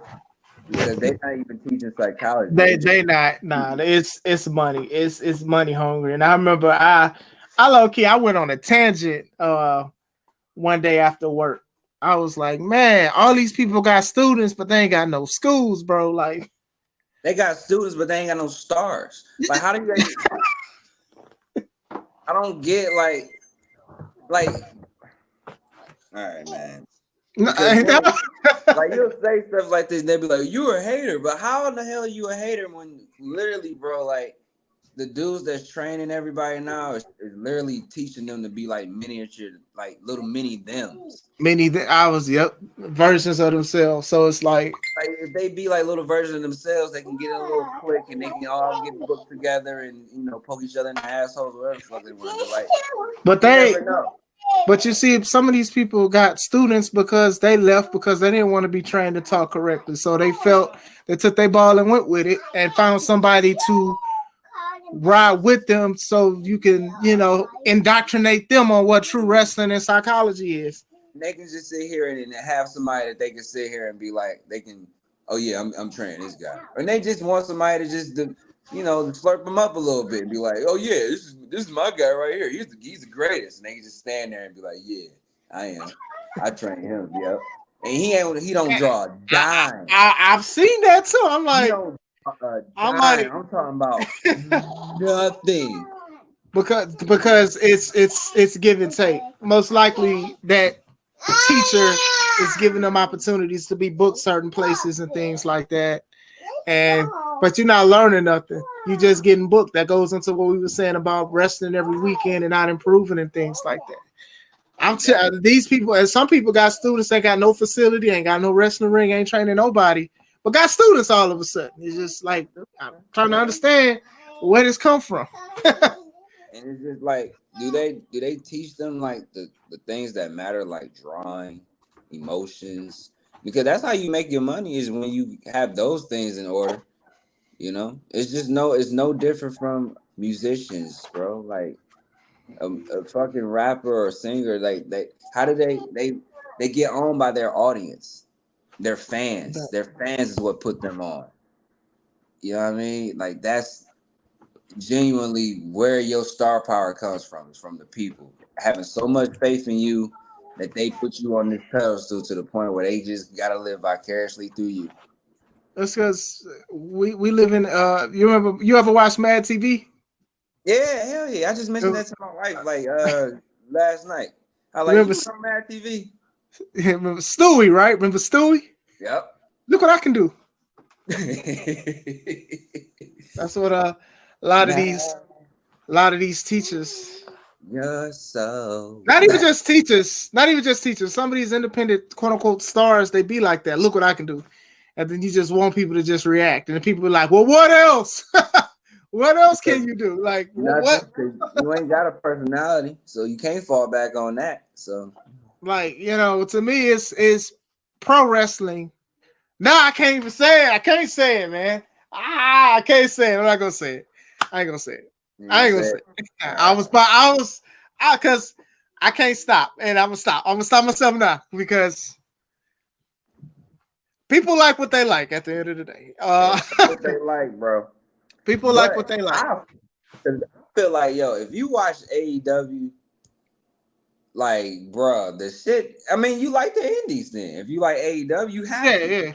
Yeah. There's literally you obviously appreciate the indies if you watch AEW, because everybody in the indies is at AEW and their matches look like the indies. They have the mindset of the indies. They just fired like their only star, so Dang, you said only star. Ooh, they coming after you, bro. No. Oh, they biggest star. I mean? Man, that's worse, bro. Biggest star. I agree with you, by the way. I agree with you, by the way. For now, sure. I mean, I never in my life thought I would be like, damn, like CM Punk every other. I'm telling you, dog, this dude stay in the news. Like, yo, I watch battle rap, so they say the algorithm. That's what Punk is. Punk is the algorithm. He's the algorithm for sure. They had one of the biggest shows in wrestling a couple weeks ago, and we talking about CM Punk and who he fought. So we ain't even thinking about the history making event. Like we thinking about a whole week, and then carried on to the week he got fired. What, Mama? Mm-hmm. That's okay, Mama. Just leave it. But yeah, so yeah, I made many videos about how I felt about the situation. Hey, the kind of stuff happens. I do think that hopefully the locker room morale does change in a positive way. But I don't. Since it's an indie mindset company, I don't think it's gonna change that much. Oh, you was friends with this person? Okay, well, you're gonna suffer. Yeah, and that's how it is. Like, and I feel like you'll probably end up getting lost in the shuffle. You know what I mean? If you're not a part of, and it's how it is in the independents, bro. If you're not part of a clique for real, like you probably just dead in the water.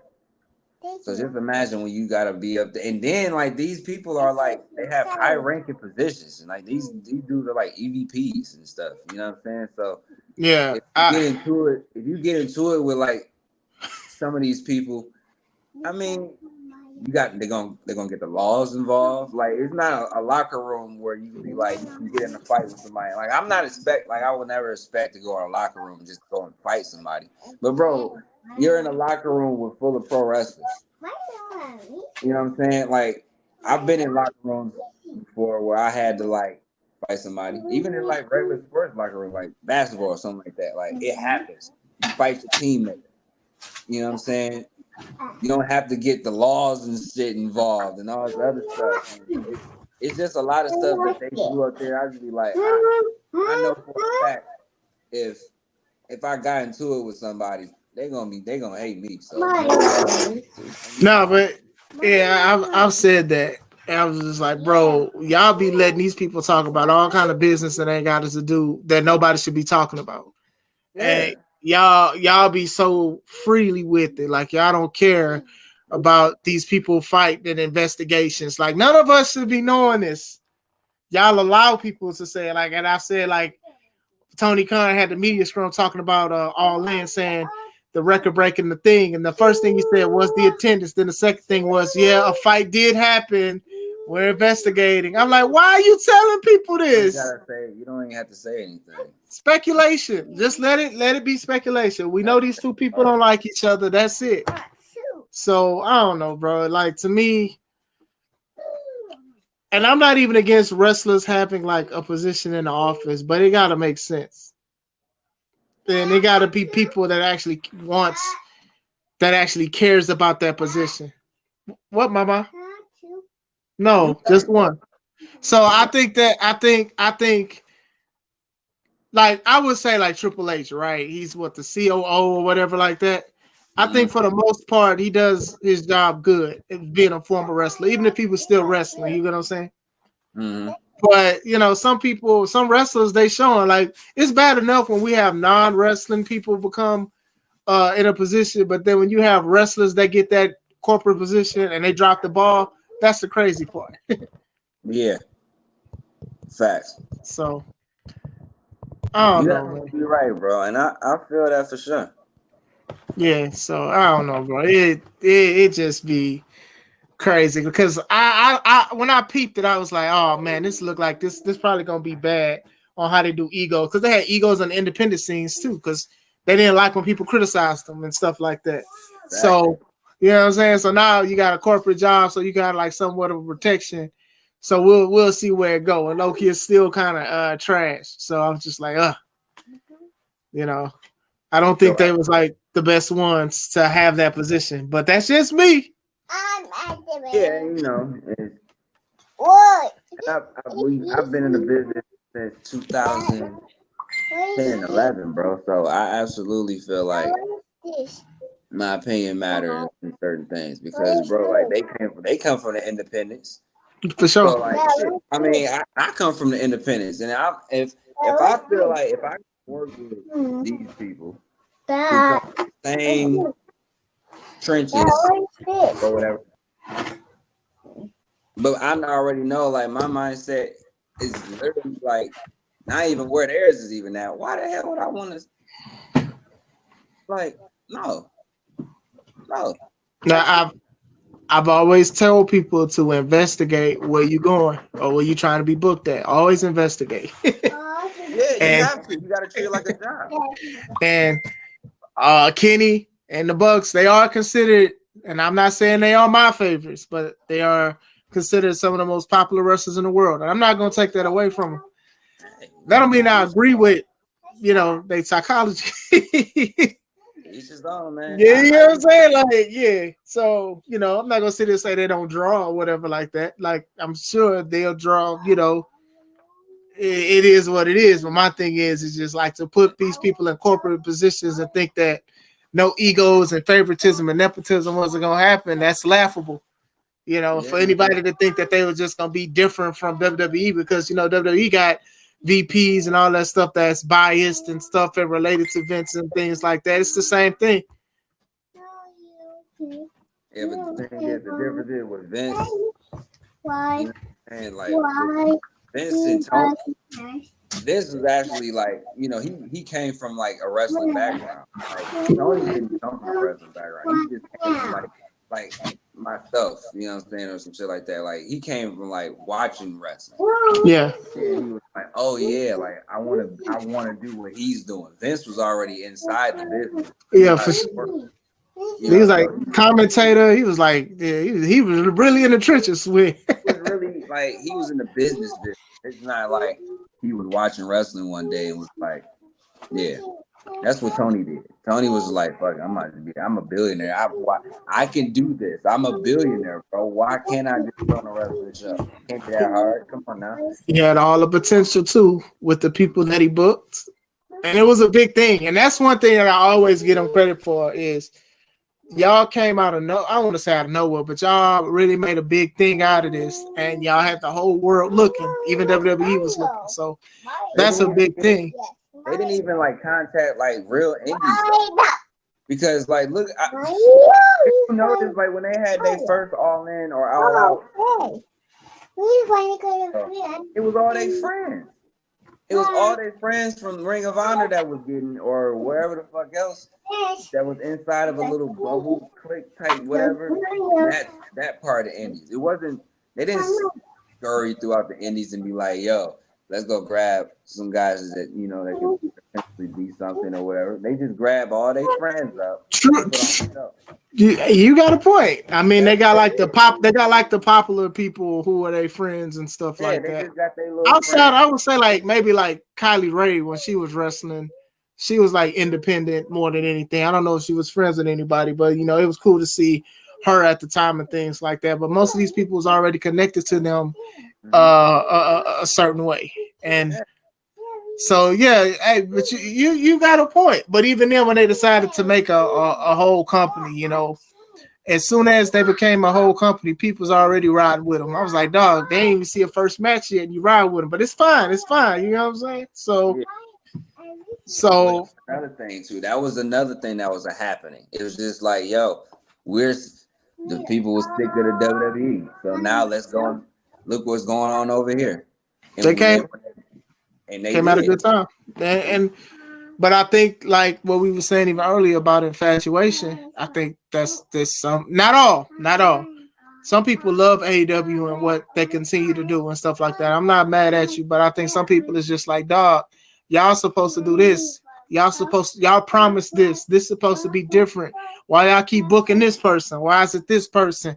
Why we don't have no black AEW champ? Because Tony said they was supposed to have one.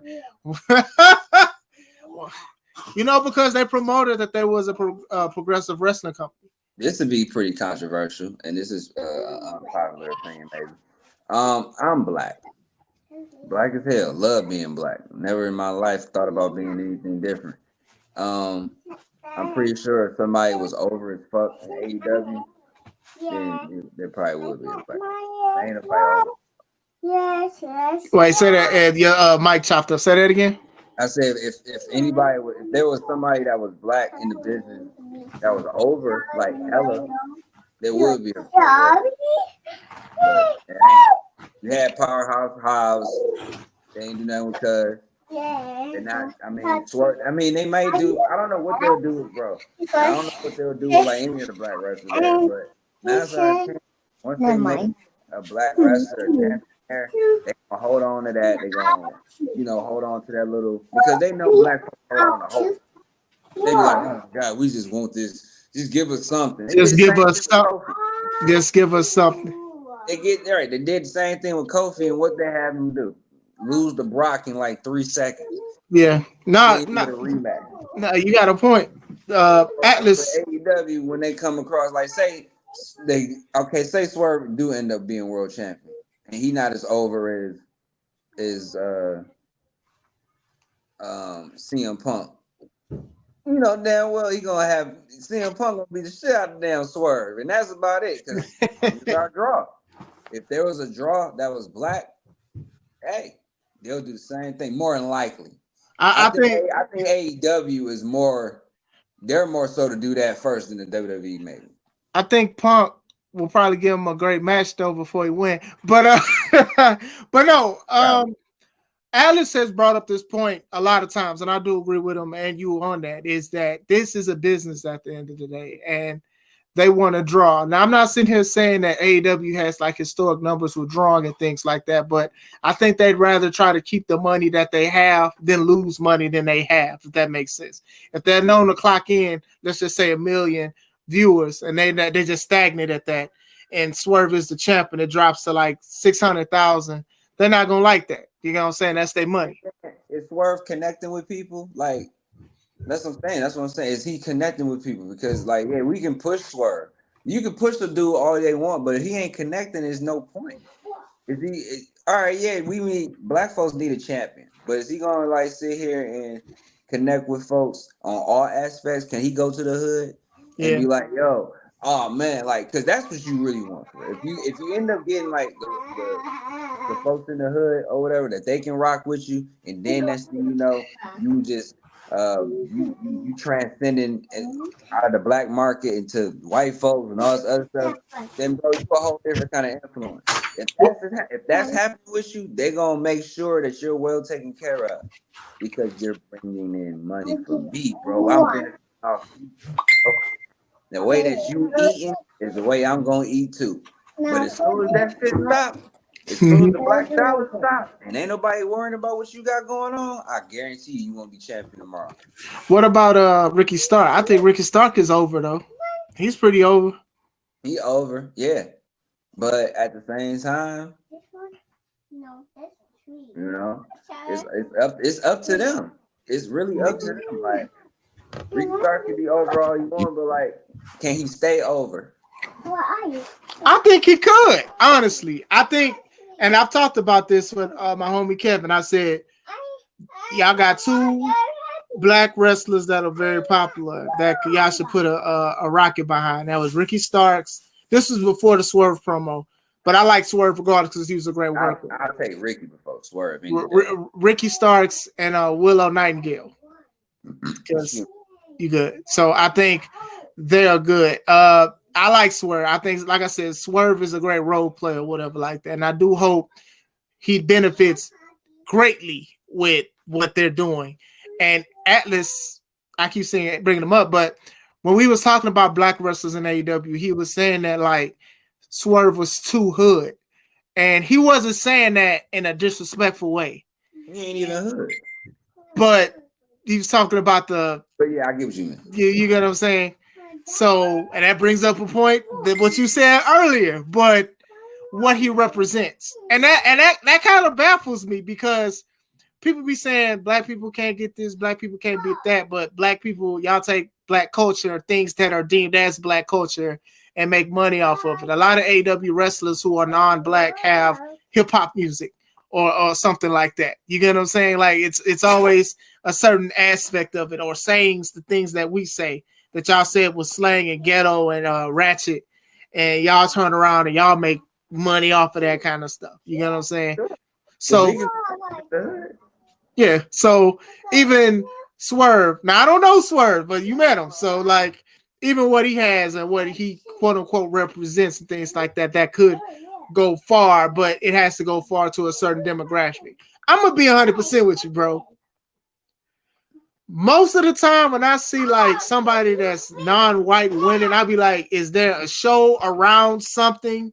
Or are they trying to pander to something? Or is it 100%?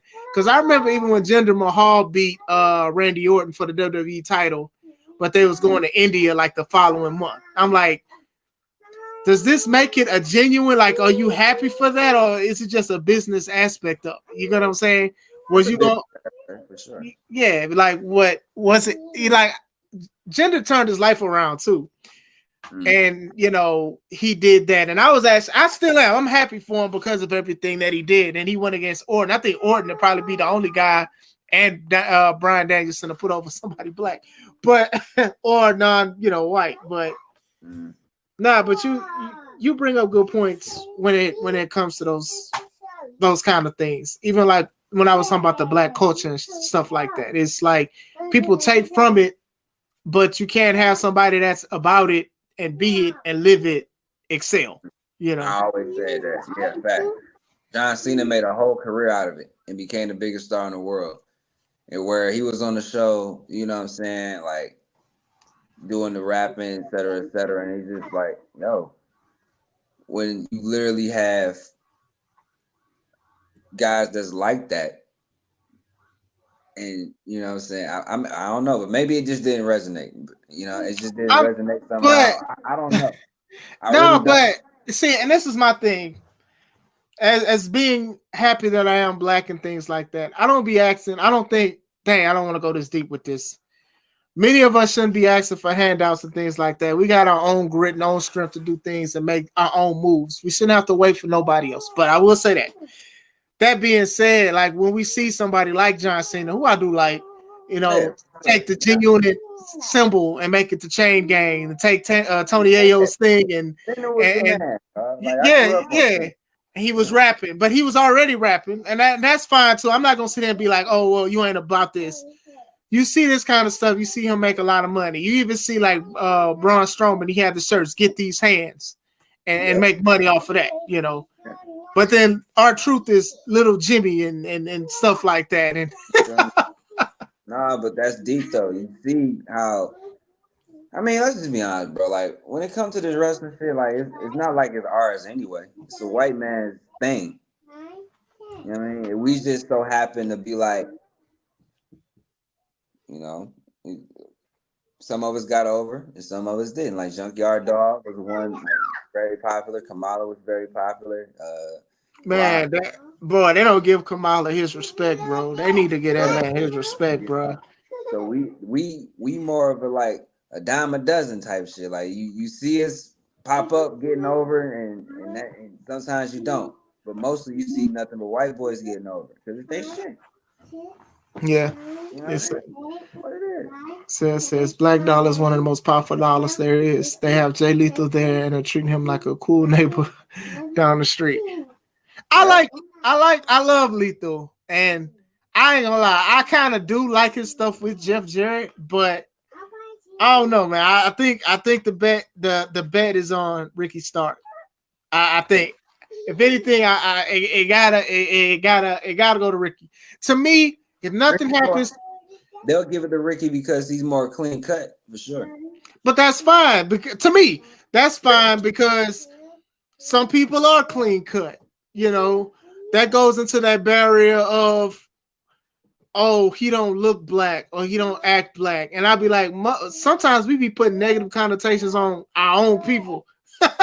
And that'd be so irritating to me with that. Oh, you talk proper and stuff like that. I'm like, people are different. People come from different upbringings and things like that, I like you said, I agree with Stark over Swerve though, for sure, 100%. I think should be Stark. Stark gets a crowd reaction. People like him. Great wrestler. People, if people see him down the street, if they know AEW, they'd want a picture with him. Not saying they wouldn't want one from Swerve, but I think Starks is one of those ones. And for real, Starks is one of the realest ones to me because he did an interview and he kind of like debunked the whole thing of the pillars of AEW. Because remember, there's something about pillars, right? He kind of debunked it all, saying like only one of them is like a great wrestler. The other people need work, and he just hates that people try to put them up something that they're not ready for. And I'm like, this is some real stuff. They be coming through, they be saying stuff that only like the marks know. Yeah. You know what I mean? It's just like, yeah, all right. Because, like I mean, like who knows these things? Like you got, like we know because we in the business. Yeah. But like like Stephanie or Brian wouldn't know what the fuck he's talking about. Yeah, just go up to somebody and say, "Who's the pillars of, like, what the of AEW?" Like, what's a pillar? A caterpillar? Like a caterpillar? Like what is this? I worked so hard. And they keep taking everything away from me. Like, bro, I just saw you yesterday. I don't know how long you've been working, bro. What the hell are you talking about?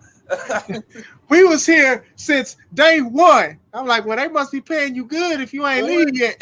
The show I saw last week was like that was my day one. What the fuck?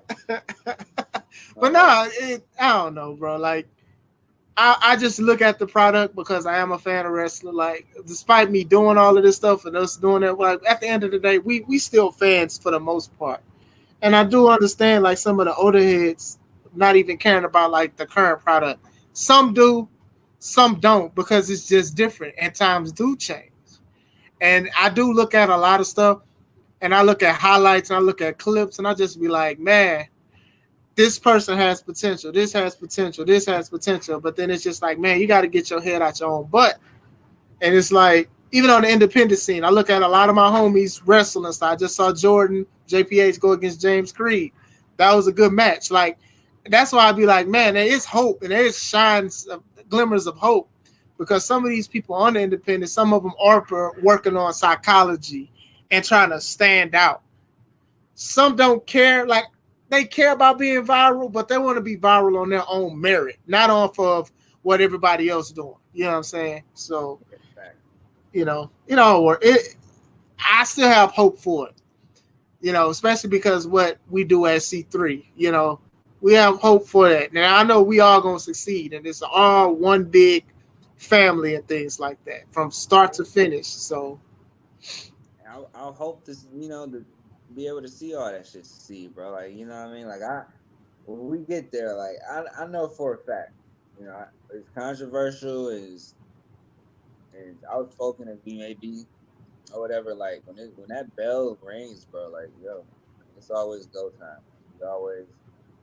You may not have done everything the right way, but yeah, it's time to go. We ready to go. But you see how real you are, though. Like, even from the beginning of this podcast, you were saying you was doing stuff that you wasn't supposed to do. You was messing up. You was acting. You was treating people a different way, and then it was just like you still found room to improve, and you still found room to change and things like that. And then you also trying to help the people that's coming after us, the youngins and stuff like that, so they can learn and things like that. Like that alone, that's priceless to try to give to people and try to make sure they steer the right way and they don't do dumb stuff, because we've all done dumb stuff. I've done dumb stuff. You know what I'm saying? Like, hey, I'll take this move and don't know how to take it. Stupid stuff, So, and that's like the biggest thing about wrestling is to always, like, to me, give back. If you love something so much, you give back to it. You get what I'm saying? And I think you do a great job with it. I talked to Joe. Joe be on it on Facebook when he talking about wrestling and stuff like that. Like, he don't hold no punches when it comes to stuff, but bro, he out of control. Hey, man. I mean, outside of the wrestling stuff, yeah, but when it comes to wrestling, he don't hold nothing back. Everything else, I be like, come on, man. I know you ain't post that, bro. Why you post this shit? That'd be wild. I'm like nowadays, because I try to spend as much time off of social media. I'm not gonna lie to you, like I'll post and go, but for my mental health, bro, I gotta stay up out of there sometimes. Like, I'll post, I understand. Yeah, I'll post my shit and then I'll go back to doing what I'm doing. Personally, at this point, I'm just trying to stay in touch with reality as possible. You know what I mean? Be in touch with the real world and what's really going on out here instead of what's happening on social media. I definitely understand it. I keep telling myself that, like, after a show, I'm gonna just take a break, but then I just wind up just going back on it. And my thing is, I could tell the difference, and you can too, because social media will make you feel in a certain way. Especially if somebody say something dumb or something crazy, and sometimes you feel like you gotta respond to them, like you just got to. And sometimes you just gotta let that stuff go. You got to, because and you're never gonna really see these people in real life for real. For sure. They just say they're not even gonna say this shit to you in real life. So why even bother? Yeah, it's none of this stuff is. Social media is not really real life when you think about it. It's not reality, and it's a bubble like independent wrestling is. It's this. You can make money off of it. You can be successful. You can also be a failure. You can also mess up your mental health. You Oh can yeah. also lash out on the wrong people. Yep. It's like what you consume is up to you, what you look at and stuff like that. I know a lot of my friends and family, they stopped being on social media like that because it's just not worth it. And I remember when I was little, if me and my brothers and stuff, we was looking at TV for too long or playing a game, mom's grandma be like, go outside. And that's what I recommend a lot of people to do. Is Just go outside, man. just go Go outside. Just go. outside there. And that's the realest thing I probably could say. Well, just being with my wife and whatnot, I'll just be like, being present is so important. You know what I'm saying? Just being like here. Hmm. You know what I mean? Like in the moment and not worrying about whatever whatever it is that you're going through, bro, like, it'll pass. But like be present, bro. Like because we don't have no type of control over nothing, dog. You know what I'm saying? Like for real, for real. Preaching, brother. So like being in the now, man. Like I always tell my wife, like, yo, as long as I can just stay present and stay true, you know what I'm saying? Like that's the only thing that I'm trying to like just be on earth. You know what I mean? Like everything else is just like, yo, like it's just noise. Yeah, majority of it is temporary. So it's And like, it's all temporary, like, and like I said, I almost died. So I guess when you looking at in that lens, you appreciate shit more. You start to just be like, dang, like, all right, okay. And then it's the way like things happen too. Like it could have been all bad in the ring for me. In the ring, like I'm doing what I love to do. Like that would have been crazy if you go out like that. Like, yeah. damn, Nah, no, he really went out doing what he loved to do. Like that shit heavy. But I don't want to go out like that because then it's gonna be like I'm leaving behind people that really love me. You know what I mean? Like yeah. I'm at peace, but like the people that I left behind though, they gonna be ones like, damn, like it's crazy. So I just start looking at shit different. No, but just some real talk. And I'm gonna say this real quick because my oldest son, he be saying some deep stuff, man. And I told him, like, I don't like thinking about who gonna pass first between me and my wife. But I was like, I'd rather go first because I don't, I feel like I'm gonna just be so sad missing my lady or whatever. And, Bro, and yeah, but listen to what he said. He said, dang, so you'd want to go so she'd be sad that you left. And I was like, damn, that yeah, makes a lot of you get what I'm saying? Like the right, way he broke it down was like, right.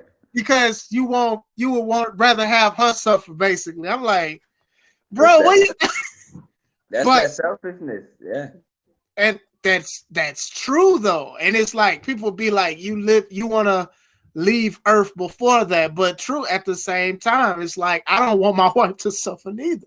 exactly. And And it's yeah, and she's been taking a lot of pictures. We've been doing like a lot of pictures with family and stuff. For me, I'm not big on pictures and things like that. But then it starts to make sense because we don't know when we gonna leave, bro. Like we don't know when, we don't know how. Like you said, you almost left in the ring. You know what I'm saying? So it's just like you gotta cherish each moment. A lot of us we get mad when somebody leaves or passes and things like that. But it's like we need to cherish them while they here. We absolutely. need to cherish our family as they cherish us here. Like literally going outside. Like I went on a cruise this year, bro. I don't care for cruises and stuff like that, but my wife wanted to go and I kind of wanted to go, and it was like one of the best things that we could do because we literally went outside. That's And outside, like literally, you have to just cherish this stuff. God made it for a reason. He yeah, made for it. real. And so, like real shit though, because I said the same thing to my wife. Same thing, you know what I'm saying? I was like, I would much rather go because my mental health can't handle you. It can't handle you not being here. You know what I mean? Like I would literally lose my mind if my wife is not around. You know what I mean? So it's Yeah, just like bro, with you not being here, I bro. yeah, I get what you're saying. Yeah, it's like, But then man. I, but then I say shit like, you know what? Hope I pray we can just go together.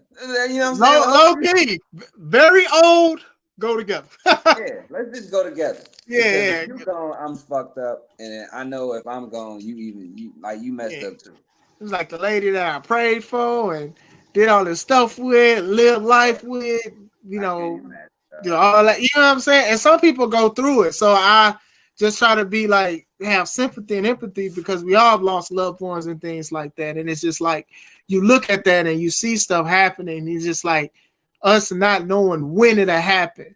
You know, we can't harp or fret on that. We have to live our life now. You know, what's the saying? Live your life like it's your birthday.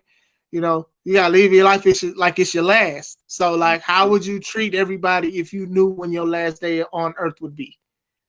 That's real shit. You'd be telling people how much you love them, how much you care for them, how much they're important to you, and you believe in them and you pray for them and things like that. And that's how we supposed to live now because we don't know when. Mm-hmm. So, We man, don't, bro. yeah. So I don't know, man. That's funny. My 15-year-old, he's very intelligent. And when he just said that, I couldn't, you know how the parents be trying to say something back so quick? Mm-hmm. I had to sit down, man. I was like, If he hit you with something like, damn, that was some deep ass shit. Nah, yeah. he said, so you would rather leave to have her suffer. I was like, bro, that was not in the script today. Shut him down. Shut him Yeah, down. I was on hush mouth. I couldn't. But man, 2 hours. So look, I'm gonna say this. I appreciate you. I appreciate everything that you continue to do. You're one of the realest ones in this game, bro.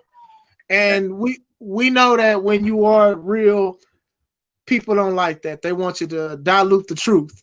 You know what I'm saying? So it won't be as strong as it's supposed to be. So you don't even be, to me, you don't really have controversial takes. It's just people don't like the real. And of course they'll say that's controversial. You get what I'm saying? Like you'll talk about how matches look like DBZ fights, and you'll talk about these kind of things. You'll look at a match that everybody like and break it down. Like I could do that to you or Joe. I'll send something to Joe, or Joe will send something to me. And it's a couple of other guys too that I can send stuff to, or they'll send me stuff and say, what you think about this? And we'll just like discern the real, you know, what could have been done and stuff like that. It's not from hate. It's all from love because we all came from somewhere and we love it so much that we want it to succeed. We want it to make us money and other people money and things like that. But if you keep cutting corners, it's not going to ever make money. So it's not going to ever make money. You are just going to be looking at WWE and AEW making all this money and you praying that their dollars trickle to us. And it may not happen. We need to make our own stuff in our own establishments. So you're absolutely right. And until I feel like the wrestlers understand that too, we're gonna be having these discussions for a very long time. Yeah, and for real. And I think we need these conversations. Now, some people will be like, we need to work together as companies and stuff. I agree or disagree with that. I think that's enough money for us as individual companies. Because if you come together, somebody got to be the boss. Somebody got to book. Somebody got to do that. I'm like, nah, we can keep stuff separate. So territories was a territories for a reason at one point. You get what I'm saying? Absolutely. People, and there's money here. And I know it. I know it. I've seen some of it. I'm not going to sit here and say I've seen all of it. And we trying to work on it to, you know, especially next year. We got a lot of big things that we trying to do. So it's definitely there. And and the talent, like you said, the talent is there too. Like there's still guys that want to do it. You know what I'm saying? It's just they're so few and far in between now. It's just Like you low key gotta ask them a question to see if they a worker or a wrestler, because there's definitely a difference between the two. Yeah, you gotta ask. You have to ask. If you don't ask, bro, then I don't know what to tell you. Like, how you feel about this, and then see what the answer is, and then you be like, okay, cool, I can talk to you about a whole bunch of stuff. You know what I'm saying? Because you know you got the mind for it. Because as soon as he or she come at you talking about so yeah, we're wrestling today. I want to do this. They don't even have a finish before anything. They just talking about what move they want to hit first. You know, you gonna have a long night. I've been looking at this on YouTube, right? And usually you're supposed to bump this way, but I want you to bump the unsafe way to make it look more devastating. That's crazy. Man, look, I just be like, they don't talk to me like that because, a lot of people, and it's not a brag, but a lot of people know that I care about this business. So it's just like, we can be safe and we can also have fun, It's not, you can be safe and boring, but you can be safe and have fun at the same time. We just not gonna do nothing crazy, and we're not gonna disrespect the fans with lack of psychology. We just not going to. Yeah, that's basically what it boils down to. We don't want to shit on our business because you shitting on if you insulting the fans, then you're literally shitting on the business because they're the ones that got to pay for the next show. Yeah, they ain't gonna come. So yeah, man, like we talk about this. This is the third time we done talked about it. It's just like, and shit still ain't changed for real. So people be like, it'll change when things get taken away. If 100 companies, 100 independent companies, and 95 of them shut down, and you only got 5 left, it'll change then. Because you should make that a post. Yeah, I should. You should make that a post. I should, yeah. Yeah, I think, I'm gonna do that tomorrow. I'm gonna be at work looking at it. I see that. I can see the comments now, bro. I could definitely see the stuff now because some will disagree and say that wrestling as a whole is booming because of independence. You have some companies, and I'll be honest, you have some companies that sell out crowds. People share their stuff. Not all, not even the majority, but some do. But it's not all. And it's like, we can't put up that facade that everybody eating. Some people starving, bro. Like, you can literally hear their stomachs. And they're starving for a lot of things. They're starving for knowledge, starving for some bread. They starve for all kinds of stuff, man. Hopefully it'll get better. I mean, hey, man, you can't really get full off of cereal and milk like that. So gotta get a hearty meal in there, and man's gotta stuff. I hope it changed for the better, and if not, C3 is that change. So that's how I feel about it. Like, I was blessed to have like income, me and my wife, to do something that we want to do. Oh, okay, well, if this ain't working or we don't like how certain companies doing it, we can do our own. And working for other companies that have the same mindset as keep this stuff fun and safe and have psychology, and we can BS around too. That's fine to a certain extent. You know what I'm saying? Like, not everything is just always serious. That's the part of being a worker, difference between a worker and a wrestler. You have a lot more wrestlers than workers because mugs just don't know. Mugs thinks it's the same, and it's definitely not. I'm knowing. Yeah, it's definitely thing, and I'd be like, all right, whatever. But because and I'm not even like, do people be sending you matches and stuff and be like, hey, what do you think?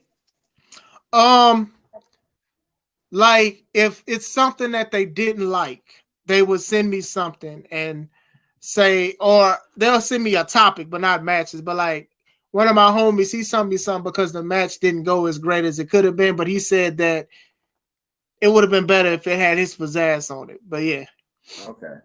And like, people will send me their matches and stuff, and they'll be like, so what you think? Like, and I don't be knowing what to tell them sometimes, because I'll be like, bro, like, you doing the same thing everybody else do. Like, if I've seen this match, I've seen all of them. And it's not a diss. It's just that, bro, like, I don't be knowing what to say, because I've said you doing everything that everybody else is doing before to like a lot of people, and they don't be knowing. And then I'll break it down. I'll be like, yo, like, it's like looking at AEW in the indies type stuff, because everybody does, when they about to hit the rope, they do this.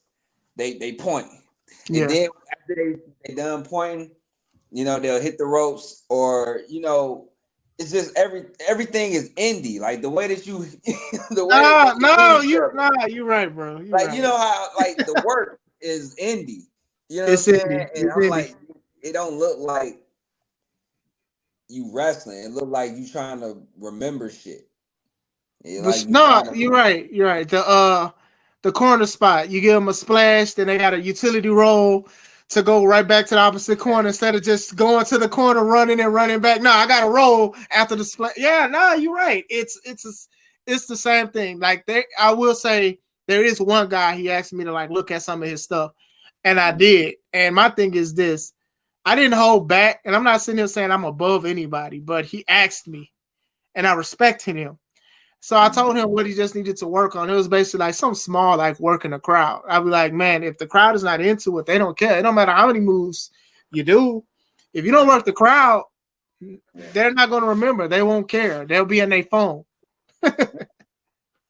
They don't care, and everybody like that. But we gonna start. We gonna go on another 30-minute rant. Man, bro, look, man. I was trying to, man, feel like a pastor in church. Be like, I'm about to close, but then right. Oh yeah, fact. I'm about to close. I'm about to close. I'm about to close now. Hold on, before you go. Here go this text. Oh, there go more to oh, Lord. That's another 30 minutes. Man, but nah, bro. I appreciate you. It's definitely gonna be a part 4. I can't wait to see you guys October 14th. Yeah, this match is gonna be crazy. Like the whole card is gonna be crazy. But this match, like I have been waiting for this for the longest. No pressure. Yeah, that's cool. So no pressure at all, bro. no, zero pressure. No pressure. Zero pressure. So man, I can't wait, bro. We could have sold the show out with just that, like just that match. You know what I'm saying?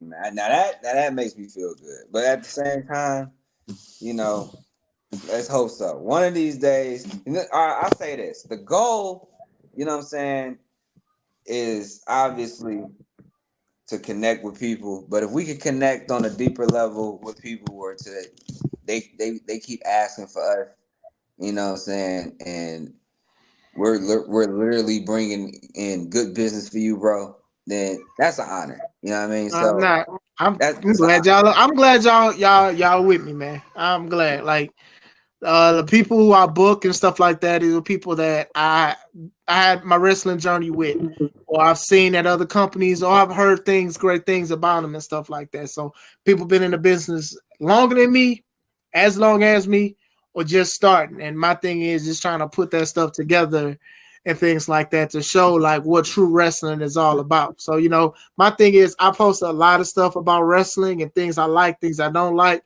We've talked to each other about certain things. I've talked to other wrestlers about it. And it's like, I can't just have a company just for the sake of having one. I got to show you it's 100% real. I got to show you that these guys that I book, they have a passion for wrestling, for psychology. These are workers, not wrestlers. You know what I'm saying? And if there's some things I got to work on or work with the wrestlers, we talk to each other. It's not no, hey, just go out there and do whatever. Nah, man. We got some stuff we got to do. Man, I love it, man. Hell yeah. Yeah, so shout out to everybody that has commented. Shout out to the people. Huh? I said, oh, damn, I forgot people was even commenting. They probably was like, man, they can talk like a motherfucker. Yeah, well, no, Martell was the last one. I think Martell might be still in the chat somewhere. I had talked to him, I want to say 2 months ago. Okay. And we was talking, and even like after we got off live, we talked for another hour. But one of these days, I'm gonna have some. I gotta have you. I gotta have Martell. I gotta have Atlas. I gotta have C-Red. I gotta have a few more people. We gotta get all together and like a whole soup. It's gonna be a big thing, and I want us to just talk about the business and stuff like that. And it's to the point to where if we disagree with something, it's still love. Must be like ready for war. You don't know what you're talking about. I'm like, huh? Because at the same time, this is really what it's wrestling, man. it's like barbershop talk. You know, it is what it is. Low key, that should be the name of it. Barbershop talk. Yeah, like Low key. barbershop talk, but with wrestling. You know, we talk about the same shit with rap, hip hop. I mean, with rap, basketball, you know, Basketball, it's just fellas, it's just boxing. men talking. You know what I mean? Like that's. Yeah. And if you getting in your feelings, then I don't know what to tell you, man. It's not that serious. Right. Yeah, it's one thing of being passionate, but you can be passionate and wrong at the same time. So Yeah, I be telling people that. I be telling people that. I'm like, hey man, cool. You want to fight, you want to do all this, but you wrong. But I once again I appreciate you for talking with me. Like I said, YouTube, Facebook, all the streaming services that'll be able to watch this. They can go to work, do whatever, work out, listen to this stuff, listen to this truth from professional wrestling, man. And once again, I appreciate you, bro. This is Chris Classic. This is Jon'tae Kieth. Let's take it home. Man, this was